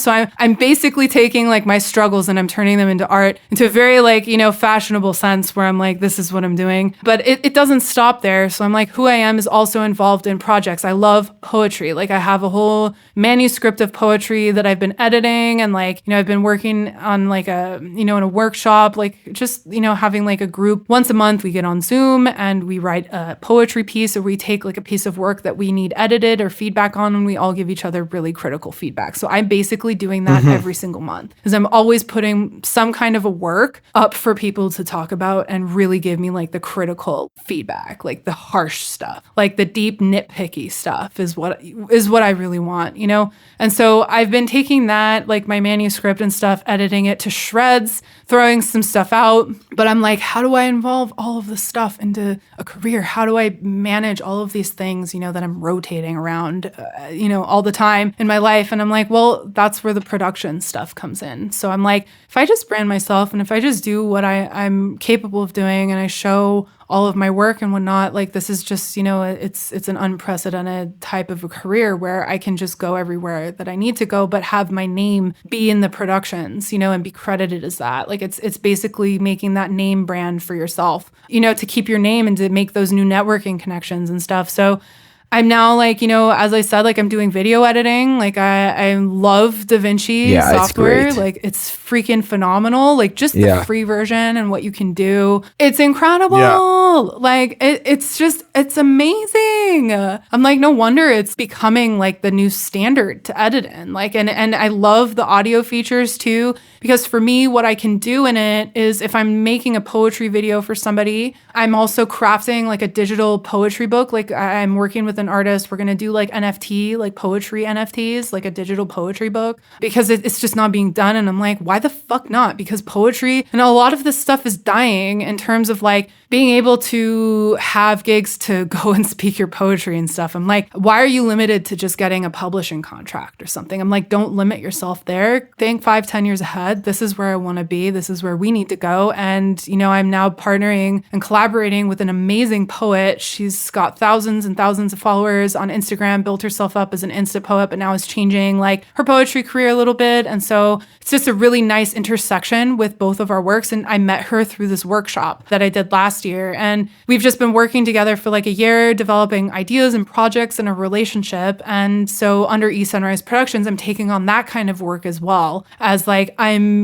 have kind of like engineer standpoint of like, do you want me to just come and make you something? Or do you want me to also be the producer? Like I have different stages and levels of my involvement of like, you can hire me to basically put the images and all the stuff you want together as an editor. It's like an editor package, and I have basically this like a set fee is like, lowest is like $150, per piece. Like it's just a tariff, basic tariff. And then I have like an editor and producer, which is like, you're bringing me on for a short film, or you need my input for certain things, or you need the art direction, or you need this other stuff, because I have experience doing that, but it's not something that everybody needs per project. So I'm like, I just made it another tier of, contractual work or freelancing work, saying like, I'm not just an editor, but you can also have a production package. And this is what we can start at as minimum. And I give quotes for people And then I also have a package for community work. And then I also have, a package for like more deep, like, recording stuff, or, if it requires like a very extreme involvement. But usually that's covered like in the tier of editor plus producer like package, of like, I'm also going to be in charge of like networking some things for you. I have to bring on recording artists, things like that. I take care of everything that's like very abstract for other people to deal with. So I've been able to clarify that on my website and basically just give like a staple of like who I am and what I can do. And basically like it took me a while to really understand what I want to undertake with it, which is basically like my professional collections, my personal collections, then my contracts and freelancing work. And, what do I want to have stapled as E.Sunrise Productions? And I'm like, well, that's what I'm all doing anyways. So I just decided to make it all one thing and just have a variations of projects and my hands in 10 different things. I mean, but that's who I am too. I thrive on that. I thrive on having a multifaceted element of myself out there. Like it's not for everybody, but it's finding about what you like and who you are and what you're good at. And I'm really good at managing all of that stuff. So it took some training and development and obviously a lot of failure to get here. And especially through getting cut on projects. Like I actually had last year a guy steal my work opportunity on a project that I was brought on to a fake sucks. commercial for a perfume.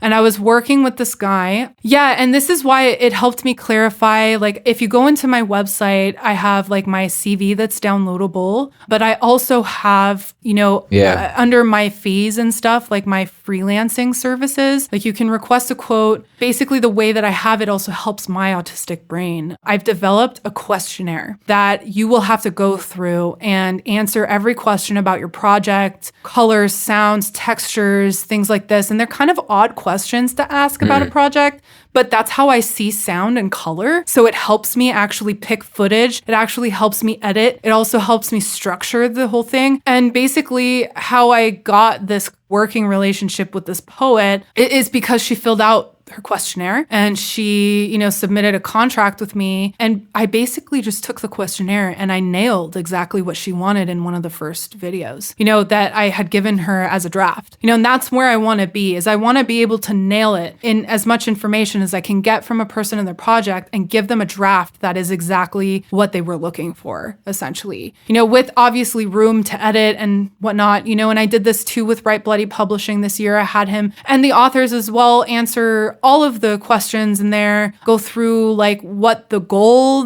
where it's going to be marketed to, if they're working with other people, if it's a collaboration, if it's whatever, just to avoid miscommunications or like having projects be dropped at the last minute, because it's happened to me before that people don't trust my working process and I work differently than most sound designers or professional people do. And it doesn't mean that my product is less, it's actually more efficient. And I really believe that in the efficacy of what I do. And it's just like, most people don't trust that. They don't trust either the efficacy of my routine or the structure. And so I've had to lay that out for future clients because I've had that happen before where by week 3, they're like, they have an expectation of something to be done. But I'm like, that's actually the last thing that I want to do. That's not necessarily where I'm at right now with the work, So it happened that, I was making a commercial for like a fake commercial, and it was for like a perfume ad from Paris or something. And like, he brought me on to do this project, but the opportunity that was involved was I was going to be able to get a spot at like, the MFX studio here. Like, it was actually like the whole point was like to go into the, sound effects studio and be able to meet in the boardroom and stuff and have an opportunity to show this thing. And so what happened was I didn't know that he was working with 2 other people. He failed or just didn't tell me that it was a team effort. I thought he was just the sole proprietor of this commercial and like, doing this or whatever for something in line with his studies, but also like with what he was doing on the side with career stuff. Because he was super talented, this guy. And I really enjoyed the work that he was doing. But like, it was like this one dude who had listened or looked at what I did. Whoa. He said it was shit and he pulled the project on me. like last minute. That's awful. And I had spent like, you know, about a month. Yeah, it was really lowballed. Like it was fucking awful. Like, and it was really like, it was like turning a knife in me, you know, where I was like, I was so clear from the beginning, you know, and there's days when I request feedback and meeting times and stuff that I've now been charging and making really strict deadlines that not just I have to follow, but the client has to follow to avoid last minute changes or last minute drop-offs. See, how do you handle the financial side of E.Sunrise Productions? Basically, if I'm at the 3/4 mark, you still have to pay me 80%. Even if you don't use the video, Yeah, of and course. even if you don't use did the the work that I'm making, it's there. you still have to pay me, and it's in the contract. You know, exactly. So instead, I see this guy, like he pulled the project for me. I had done the entire layout of sound. I did the whole layout of like, you know, and it's just like 30-second, 1 minute thing. But I'm like, the opportunity behind that was so big. I was like, I can meet the whole like, you know, staff or the board of these people. And I'm like, that's a really good opportunity for professional stuff and even just networking. So I lost that because some dude that I didn't know was working with the guy I contracted with. And he just dropped the project and completely pulled everything. And then like, if you can imagine, like I found this like, you know, a couple weeks later, like I was like scrolling through Facebook and he finally announced this thing after they went and showed it and whatever. It was so bad, the sound. Your like layout. I'm just like, really? But not only that, but he so copied frustrating. the layout that I did and the type, and the types of stuff. And I was like, this is so infuriating. I was so fucking mad and like salty and just pissed. I was like, I can't believe that this happened. And it's happened like that in a few different scenarios as well over the last 2 years working with people. So then it really like developed like, okay, this is difficult for me. How do I prevent this from happening? Then And then I'm just like, that's how I developed my new contract in terms of the questionnaire. So when people fill out the questionnaire and submit a project to me, they're entering into a pre-contractual agreement. So by the time they finish the contract or the questionnaire, when they send this to me and when they submit and email the questionnaire back to me or whatever, like this is them telling me, okay, I'm committing to the project. I know what I'm doing. You know, if they're not sure about some things, we can talk about that in a first meeting. Yeah. But by the first meeting, I expect a deposit of $60 just for the meeting itself. And then we can set up a timeline for payment and, you know, distribution of that type of a fee and stuff. And basically what I was dealing with most, you know, in the struggle with financial stuff was like declaring a value for your work. Like, you know, because sometimes it's like hourly, but you know, the questionnaire, like it helps me avoid days of work. You know, and meeting times and emails that, you know, like I'm just like, you know, the meetings that could have been emails and the emails that could have just not even been sent. Yeah. You know, like I'm just like, I'm trying to avoid all of that bullshit. And I'm doing that basically I basically worked and engineered a questionnaire that covers every single aspect of like abstraction of like colors, themes, things like that. Basically like a first point mood board, a visual board of like what I'm working with. So if I agree, then it's like, you know, we can get into something together. So I avoid a lot of that by just setting my clients up and the people that I'm working with up for success because I'm setting myself up for success. So a lot of that comes from how do you set yourself up and believe in the work that you need to be paid for and the work that you also have to earn. Because it's a lot of hard-earned hours, whether we're working to buy the computer software or we're working to pay off our bills, it's all the same, you know, and people don't see the $400, you know, microphones and they don't see all these fancy gadgets and the prices that it costs. You know, I think Jaian and I were just talking about how we splurged like the Black Friday sale for Isotope. Yeah. This Black Friday was not kind to the bank account. Oh, yeah. But by the way, I actually, on another note, I'm doing this year, as people are listening to this, it's 2022. I am doing a plug-in fast, and we're recording this before 2022. So I'm not buying a single plugin for all of 2022, just because I feel like I have so many, and I'm just like, okay, I am just gonna learn what I have. Okay, I need a compressor. I already have 30. Do I really need the newest wave? Right? One? I don't think so. I know. I'm like anyone to do that with me. So yeah, I'm like, I don't need another granular synth. I'm like, fuck, like I don't need it. But you know, I think like that's SpongeBob me. It's the SpongeBob me. I don't need it. I don't need it. I don't need it. Yo, I That's what see it myself in SpongeBob. I love SpongeBob, like one of the greatest cartoons of our time. Like, Yes. for real, it is. It really is. Yeah, I mean, but I mean, like buying plugins and stuff is such a, like, it's a love-hate thing. Like, I don't need any more synths, you know? Like, I have so much that I have to work with, but I'm like, I do know that for 2020, given when I get the money for these grants, I'm definitely buying some shit. Like, I don't know if I can join that with you because I'm definitely buying some shit. Like, but that's more for like professional stuff and not just like casual. Sure. Like, this looks cool, and I like how they've marketed the image of like the synth. Because basically sometimes it's just so that. Good in my plugin folder. Yeah, exactly. I mean, it's like that though. I mean, I can't hate that, you know? Like, I mean, they do a good job marketing some of that stuff. Like, man, like sometimes the graphics too with like, I love Native Instruments graphics. I really like some of their plugins and like what they look like. Yeah, I like literally bought 2 of them just because of what they look like. Well, what they're are some fucking go-to cool. plugins that you like? Like Native Instruments? I know you're a big Native Instruments person. I know you use Absinthe. I'm pretty sure I saw you in Live Orchestra using Absinthe. Yes, I remember this. Absinthe. I love that one. Absinthe. So I love the complete, Yes. like I just updated everything to the complete 13, and it's like, I'm just like I hate saying this, but I'm like a Native Instruments slut. Like every time they come out with stuff, like I throw myself at it. I'm like, I just throw myself into their technology. And I think it's also because, you know, like I have an Ableton Push, but it also started with a lot of the complete softwares and like Native Instruments, Contact stuff. And like, I really like Native Instruments really got me into a lot of the sound design stuff. It really did. Like, you know, before you get into the big boys like Omnisphere and shit that require like fucking all your RAM juice, like a CPU, you know, Native Instruments offers a fuck ton of stuff. And the 2 that I bought just because they look cool, one of them was called Starlight. There's another one that's Ethereal Earth. I really liked the new Reactor 6. And which one? Razor. I used Razor relentlessly, like through my electronic music productions for like bass lines and things like that.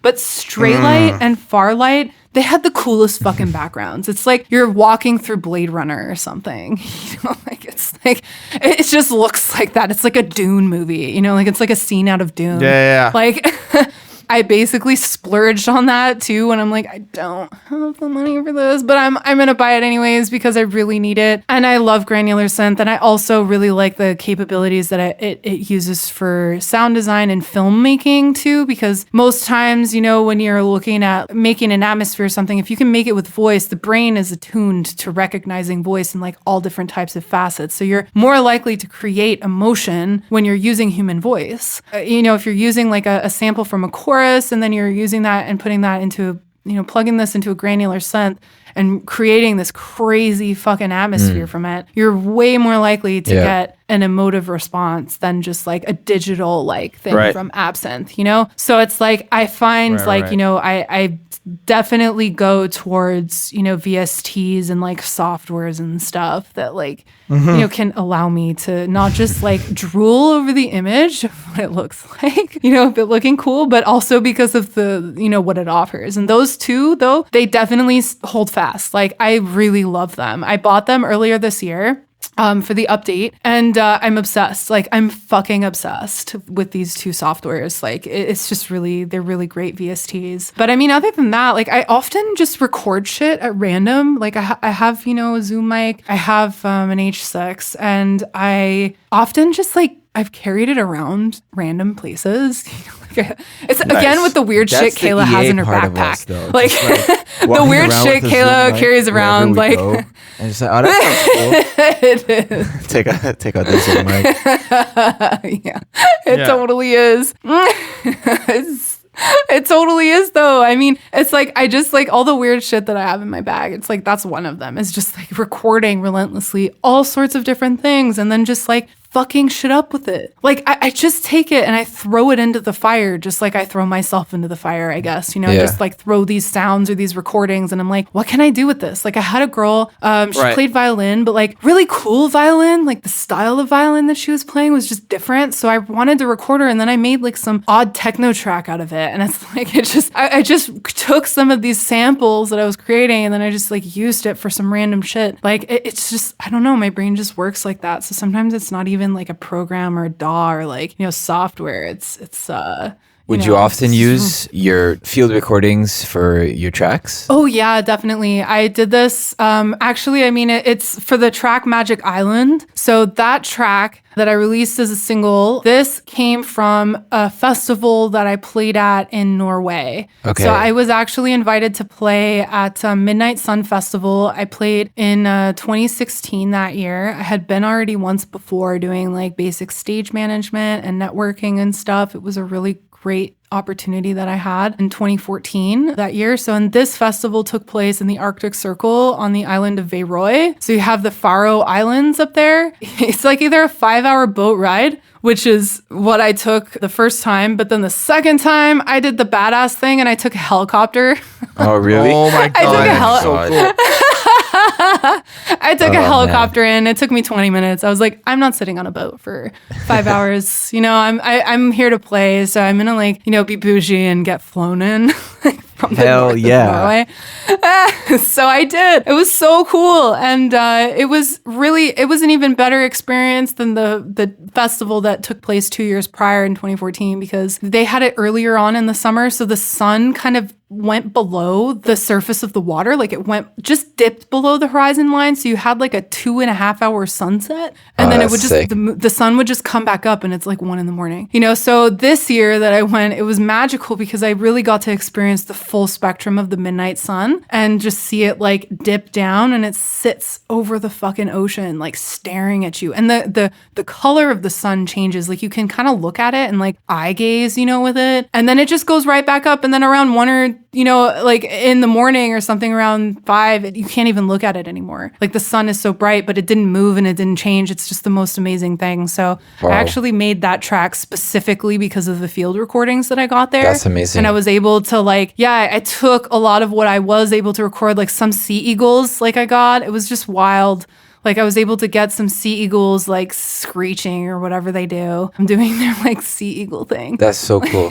And what about some of your other tracks, like Book of Life or your Key of Starlight album? Keys of Starlight was special. I did some recordings, just random stuff. Like they were more personal recordings. And I did take some recordings from Native gatherings and stuff and like story readings. Like I really love Native storytelling, and I love the incorporation of the elements and, working with different concepts of the earth and stuff. So I took some tracks. One of them was called Stopping the World, and it was just a story of about Mother Earth and all of that. And I integrated one of those stories into, the album this way. And I was also giving back, a lot of these proceeds anyways to the, the reservations and the culture and stuff, and just helping communities reestablish themselves. So I was like, I really wanted to incorporate some of that element into what I was doing. Plus it was like a very big factor of like my spiritual development over some of those years. So I was just honoring that in a way by taking in some storytelling composition of just voice stuff. And obviously there were just like weird things like a gate creaking in like Czechoslovakia or something. In Czech Republic, like just like, and making like a squiggle or like a, weird squishy sound with it, and just working with the oscillation that way and just changing shit, which I found really, really great to do. So that was kind of like in the beginning years of when I was like starting to experiment with taking recordings and like storytelling stuff or voice stuff and like taking it to a different level of like how to apply this to an electronic music track without being a cliche, and also dishonorable, or, just like taking in something that's like super overused and like just being monotonous with what's being created because everybody else is doing it. So sound sampling and stuff was always like a nice, unique way for me to carve out my individuality. What would you most often find yourself being inspired by, like sound sample wise? That's a good question. I think just my brain.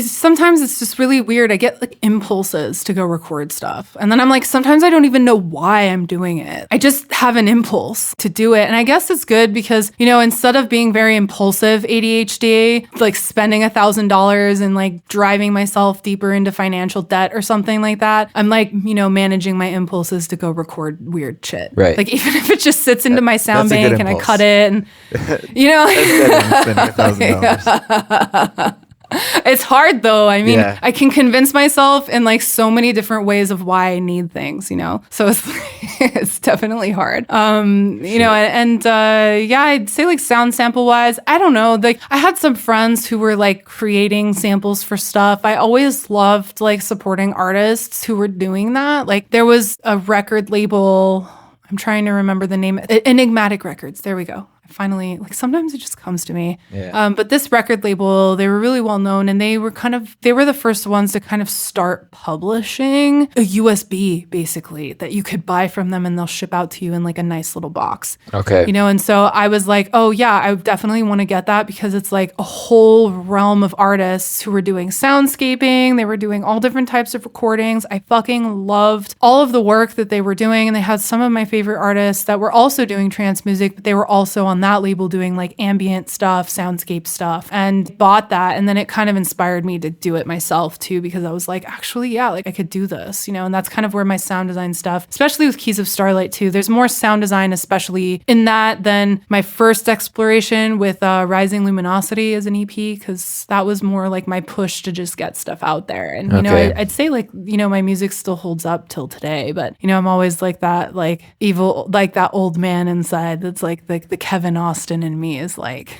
like the Kevin Austin in me is like so critical, and is like, it was shit, like, but that's kind of where I think I found the love and the motivation and the inspiration to like do sound samples was from Enigmatic Records. That's like, awesome. And also like, there was just a lot of other types of, things that it could find in those times. And it was just really nice. So that is really cool. Very cool. And I'm also very curious because you've obviously done very successful things. What has been the hardest lesson that you have learned in your audio career so far? Not to fall in love with your work. That's been the hardest thing for me, for sure. Like the number one thing. What do you mean by that? Not falling in love with your work. Meaning like when you have a piece and when you're also working on clients' visions and stuff, like you have to leave some space for their interpretation of your work. Because when you like fall in love with stuff, sometimes you become it rather than it being a product of who you are. Right. You become the piece you're making. And that's, for me, it's an ego like absorption. Like your ego is just absorbing everything creative instead of it actually coming to, a place where you're evolving yourself and growing. Right. And I mean, it's okay too. If you know exactly who you are, you know exactly what you're doing, you have like 50 years of experience and expertise and respect and that definition of yourself in the industry. But at the same time, those people get there because they don't fall in love with their work and they're open to the interpretation and they're open to the experiences of other people, because often, and the hardest thing was, getting shut down by my ideas not translating. Either my ideas were too complex, they were too abstract. I had to, again, refurbish, refine, throw stuff out, reimagine. And that's the hardest thing because the brain wants to be done. The brain is like, I have the idea. It's been finished in my head since you thought of it. Why do I have to do this and put it into reality now? So it's like, for me, the hardest thing was like, because it's a balance between trusting yourself and then not losing yourself in society. It's also like when you get feedback from people, sometimes it hurts a little bit. You're like, ouch. Yeah. Like, that's like you just take not it personal almost. Yeah, you take it personally, Yeah. but sometimes people like you discern a bit better who's actually there to harp on you and make it personal. It's difficult to take than the criticism. Totally. And I think The like hardest thing of being an artist. 100%. And I mean, it's just like, for me, it was like being able to identify who I am even in a sea of people and artists and identities. You know, it's like, well, I don't want to be like everybody else, but I also need people to reflect their experience to me if what I really want to translate is coming through. That's for me the difficult thing, but it's helped me discern and you know, deepen my level of discernment of like who I ask for feedback from, because why am I giving somebody something, you know, and they're just shitting on the project when I'm not trying to be like them? You know, why am I sending my shit or like putting myself into environments where I'm not respected or valued? Yeah. But also, you know, like the people who want you to grow are going to give you the right feedback and courtesy to grow. Like they're going to give you the right steps to proceed to meet your goals. And that's the feedbacks that's usually the harshest and usually the most critical. And by harsh, I mean, they're going to go in on your work. Yeah. You know, and when I go through feedback sessions with clients, especially, and even with, you know, projects that I'm doing, even with my grant proposals, like I have to pitch my ideas 1,000 times over to make sure that I am living, breathing, eating, and, you know, inhaling as much as I can the project so that it's 100% clear for me. Because if it's not 100% clear for me, how can I expect the audience to even get a taste of what I'm trying to expose? So you have to also mentally give yourself that feedback regularly if it's not available to you. You have to remain objective to your work, especially in audio, because it's so abstract, the world that we work in. Yeah. You know, I find that sound is the most abstract form of art. It really is. You're literally manipulating wiggly air. Like, you're literally manipulating air. Like you're manipulating frequency that you can't see, taste. Like you can't use any other sense except for your nerve endings. You know, your little ossicles in there. You can't use anything else but that to determine. But the other scope of synesthesia is pretty magical because I actually have my eyes. Like I actually have my eyes to rely on in terms of like a 3D space or the way that I hear, feel, and see things. I can actually rely on that to use in my work and stuff. But I mean, it's not a golden ticket to like the perfect art piece or production. It's like you still have to retain all of these other things to like align yourself with your goals. But it's pretty fascinating what objectivity can do for your life, and not just that, your self-growth. And it's an amazing attribute to have in all types of forms. But for stuff that's really abstract, like the work that we do, it's really pivotal to have that objectivity stance, because with abstract stuff, it's also harder to relate anyways subjectively to what you're doing. So you have to be emotionally invested into what you're doing. So when you're emotionally invested into something that's abstract that makes you connect to it, it doesn't necessarily mean that it translates to your client, and it doesn't necessarily mean that it's what they want or what you wanted as an end result to be exposed. So that's the hardest thing that I learned, because it's always a development, and it's always a development of detachment. Being invested in who you are in your work means that you're investing in your vision first and connectivity to your gifts, rather than saying, this is my identity and I just need it to survive through my work. It's a different mindset to embody and to practice every single day that you sit down to do something. You know, for me, like I find that it was also the hardest, you know, even now I'm like making music videos for my boyfriend. Like he's an instrumentalist. He also raps. He does his own productions and stuff, and is really like taking off in his rap career. Nice. And yeah, it's really amazing. You don't have a lot of producers and rappers who do their beats and their lyrics. Like you often have people who are like outsourcing that work and those abstractions to someone else. So I've, you know, kind of partnered with him a little bit. I'm like, I want to promote what you're doing. So I've taken on like some music videos and stuff that I've been making, his instrumental album that he's just released, and I'm making music videos for that. But that's also, you know, something that I want to do as well is you know, make music videos for beats and things like that. But he came back to me, you know, I had showed him, and like 2 out of the 5 he fucking hated.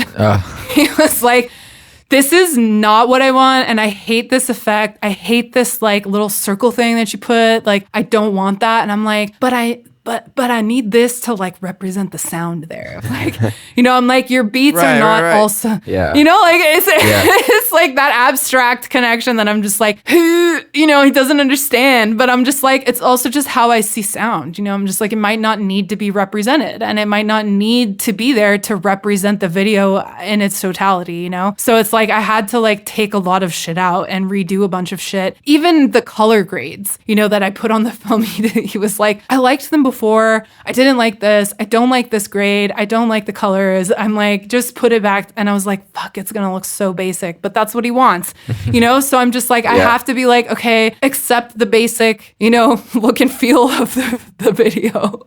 And I have to find another creative way to exemplify the sound there, or to like, you know, put something on a snare, put something on like a hi-hat that comes in every once in a while, or like, you know, like you have to get creative with that stuff. But it also comes with being like, oh, fuck, my ego's like suffering now. Like, my ego's like dead. And it's like, I'm dead inside and I hate my work and I'm not a good artist because he doesn't like what I wanted to do. But I mean, you know, I have my personal projects and my personal collections to be the director of what I fucking want to do, you know? And it's like, this is how I can kind of separate, like, it's not just a hobby, like it's like, this is my life's work, you know? And your life's work could appear as a hobby to some people. Like my mom thought this was just a hobby for like 5-6 years, but I'm like, Mom, this is like my life's fucking work, you know? And nobody else can see the long-term goal except for you. Nobody can see that end result except for you. And especially if a client is giving work into your hands, you have to see the long result with them, but you're also in charge of executing it. So it's a lot of pressure that you get put on you when you have clients, when you're dealing with people who are hiring you to do work for them. You're like, okay, I trust myself and, you know, the objectivity I can to get through this project, but you do have to be a little bit emotionally invested into them because their long-term goal might be very abstract. You also might see it as a hobby to them, you know, like it's like that sense of disconnect, and the only way you can connect is through the work itself. So sometimes it can get messy with like feedback and all of that jazz, but essentially this is the primary mark of how you can evolve and grow and deal with your failures, because most of us artists, especially in designers, like we deal with failure on a daily basis. Even if that failure is a work in progress and an element that we wanted to try, it failed. You know, the effects that I put into this video failed. Like he hated it. Like he did not want that in there at all. He's like, you know, like, and some people could be even more extreme than that and give you like even more harsh feedback and say like, you get this amount of chances, blah, blah, blah. It's a lot to put on your plate. Right. Let's discuss another project of yours. I'm working on, you know, a film. It's going to be my first short film as like an executive producer, like with one of my best friends, Aliag Malkassian. She is an Armenian artist, also multidisciplinary, but I'd say like she mostly crosses disciplines in the visual art field. She does carpentry, woodwork. She also does ceramics. She's making like a lot of recycled art headpieces and things. So we've made a film, an 8.5-minute film that I've been editing and putting together and doing all of the production side with. And it's sometimes difficult to say, I can take a week off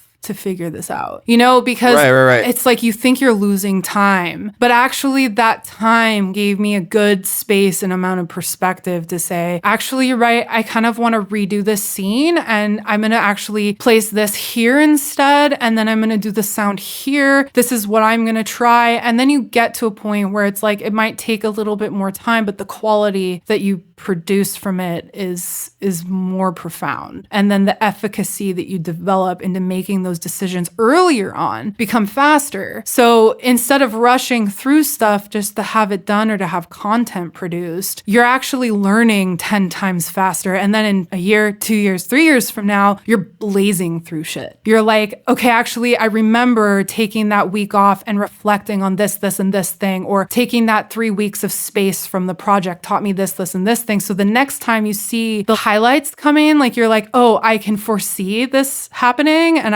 you're getting the signals earlier on that like, okay, this might need to be fixed ahead of time. So you just go in ahead and fix it. And then it, you know, means that the work, you've turned an hour's worth of work into 10 minutes, you know, and you do that by being able to reflect. So it definitely is, you know, broadens around many areas of your life. But for me, especially in this area, it's very important. So it's the biggest thing.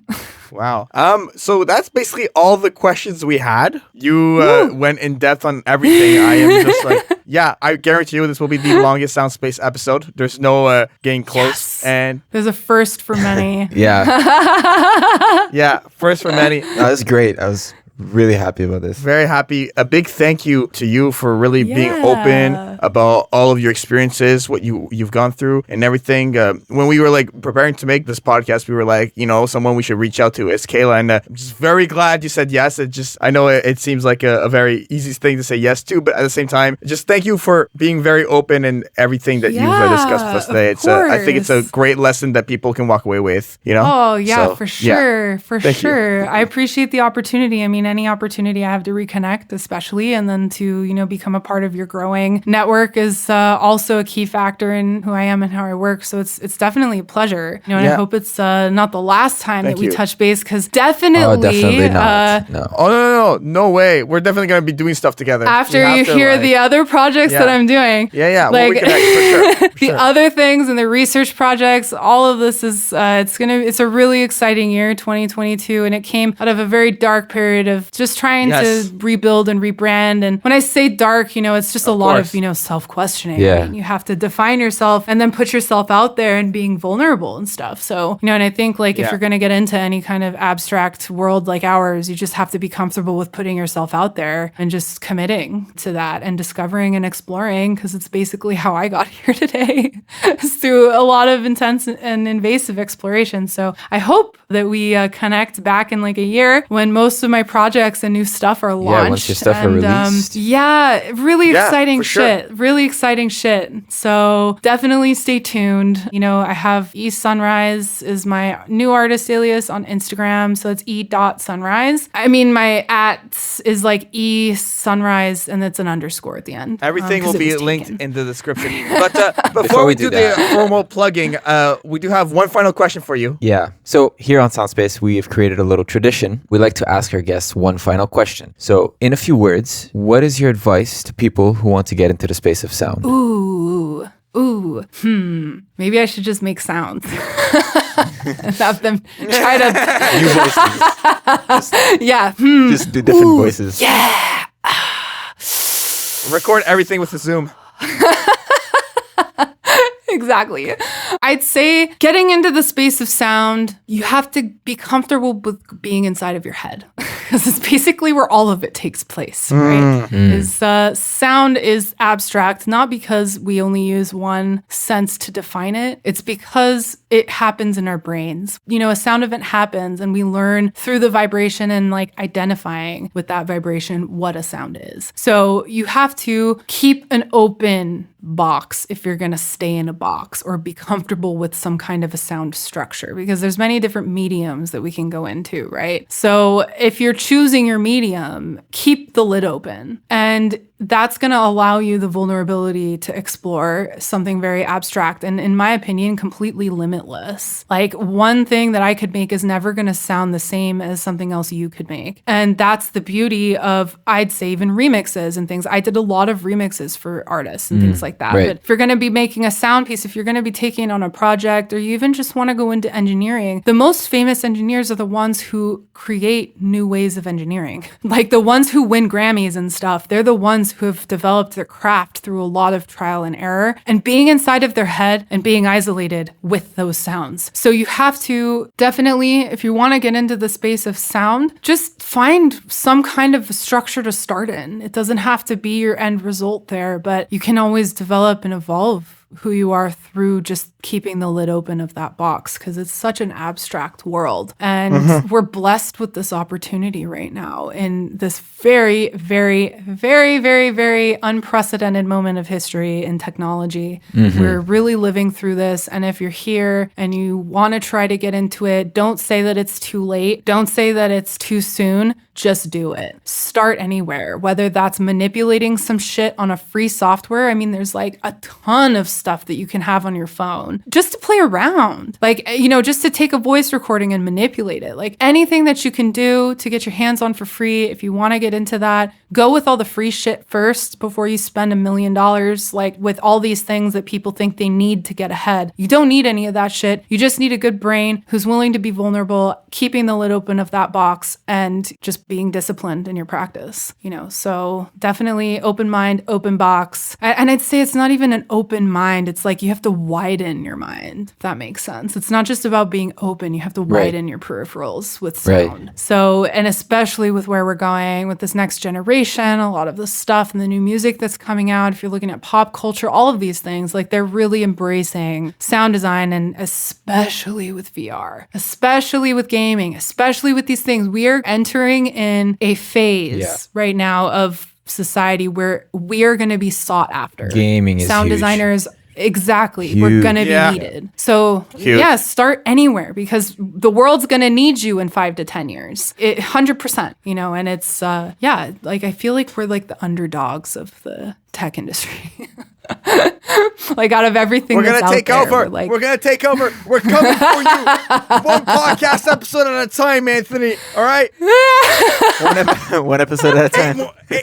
Eight more seasons of Soundspace, Anthony. We're gonna take over the tech industry with this, okay, Anthony? Get ready to edit out all the ums and silences for the rest of your life.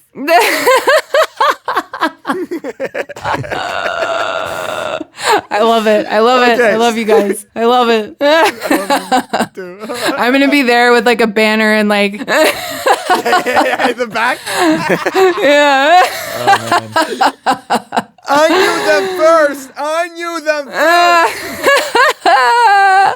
I will reserve a space for you guys in my metaverse. Don't worry. In the museum. I gotta get into that museum. I'm gonna reserve a special spot for you. I get one wait. whole pixel. Oh Okay. my God. Well, thank you guys so much. This was amazing. Thank you. I really, I appreciate everything. And just keep me updated with all the stuff you're doing. And thanks for inviting me to your Discord community. And yes, of course. So exciting. Super exciting stuff. Yes, very exciting stuff. So all of Kayla's links will be in the description. Please go follow her. Please go check out her website. Everything is there. And go support everything in her journey. Is there anything else you wanted to plug, Kayla? Anything before we move on to Anthony and the podcast itself for plugging, or are you good? I mean, no, I think I'm good. I would say, like, you know, I haven't, you know, I was going to start some profiles on like locals.com and like different social media platforms, but they're not really running yet. So all of that stuff will be announced like on my Instagram and my website. Just send it to me afterwards. And yeah. Cool. Yeah. It's okay. Yeah, cool. Perfect. Everything will be in the description. Okay, great. Anthony, where can people find you? All right, you can find me on Instagram at akachi.audio. That's ACACI.audio. You can find me on Spotify as Akachi, and my website is in progress. So once it is up, it will be in the description. Perfect. The podcast is available on all platforms, so make sure to go subscribe to us in your favorite podcatcher. You can follow us all our social media in the description as well, and give us a 5-star review. We would appreciate it. As far as myself is concerned, JaianMusic.com is my website. If you need any mixing, mastering, or audio services in general, I am also available for work, and it just links to everything. I'm at Jaian Music on social media. That's gonna be everything. So for myself, Anthony, and Kayla, this has been another episode of Soundspace. Bye, everyone. Thanks. Bye-bye. Bye.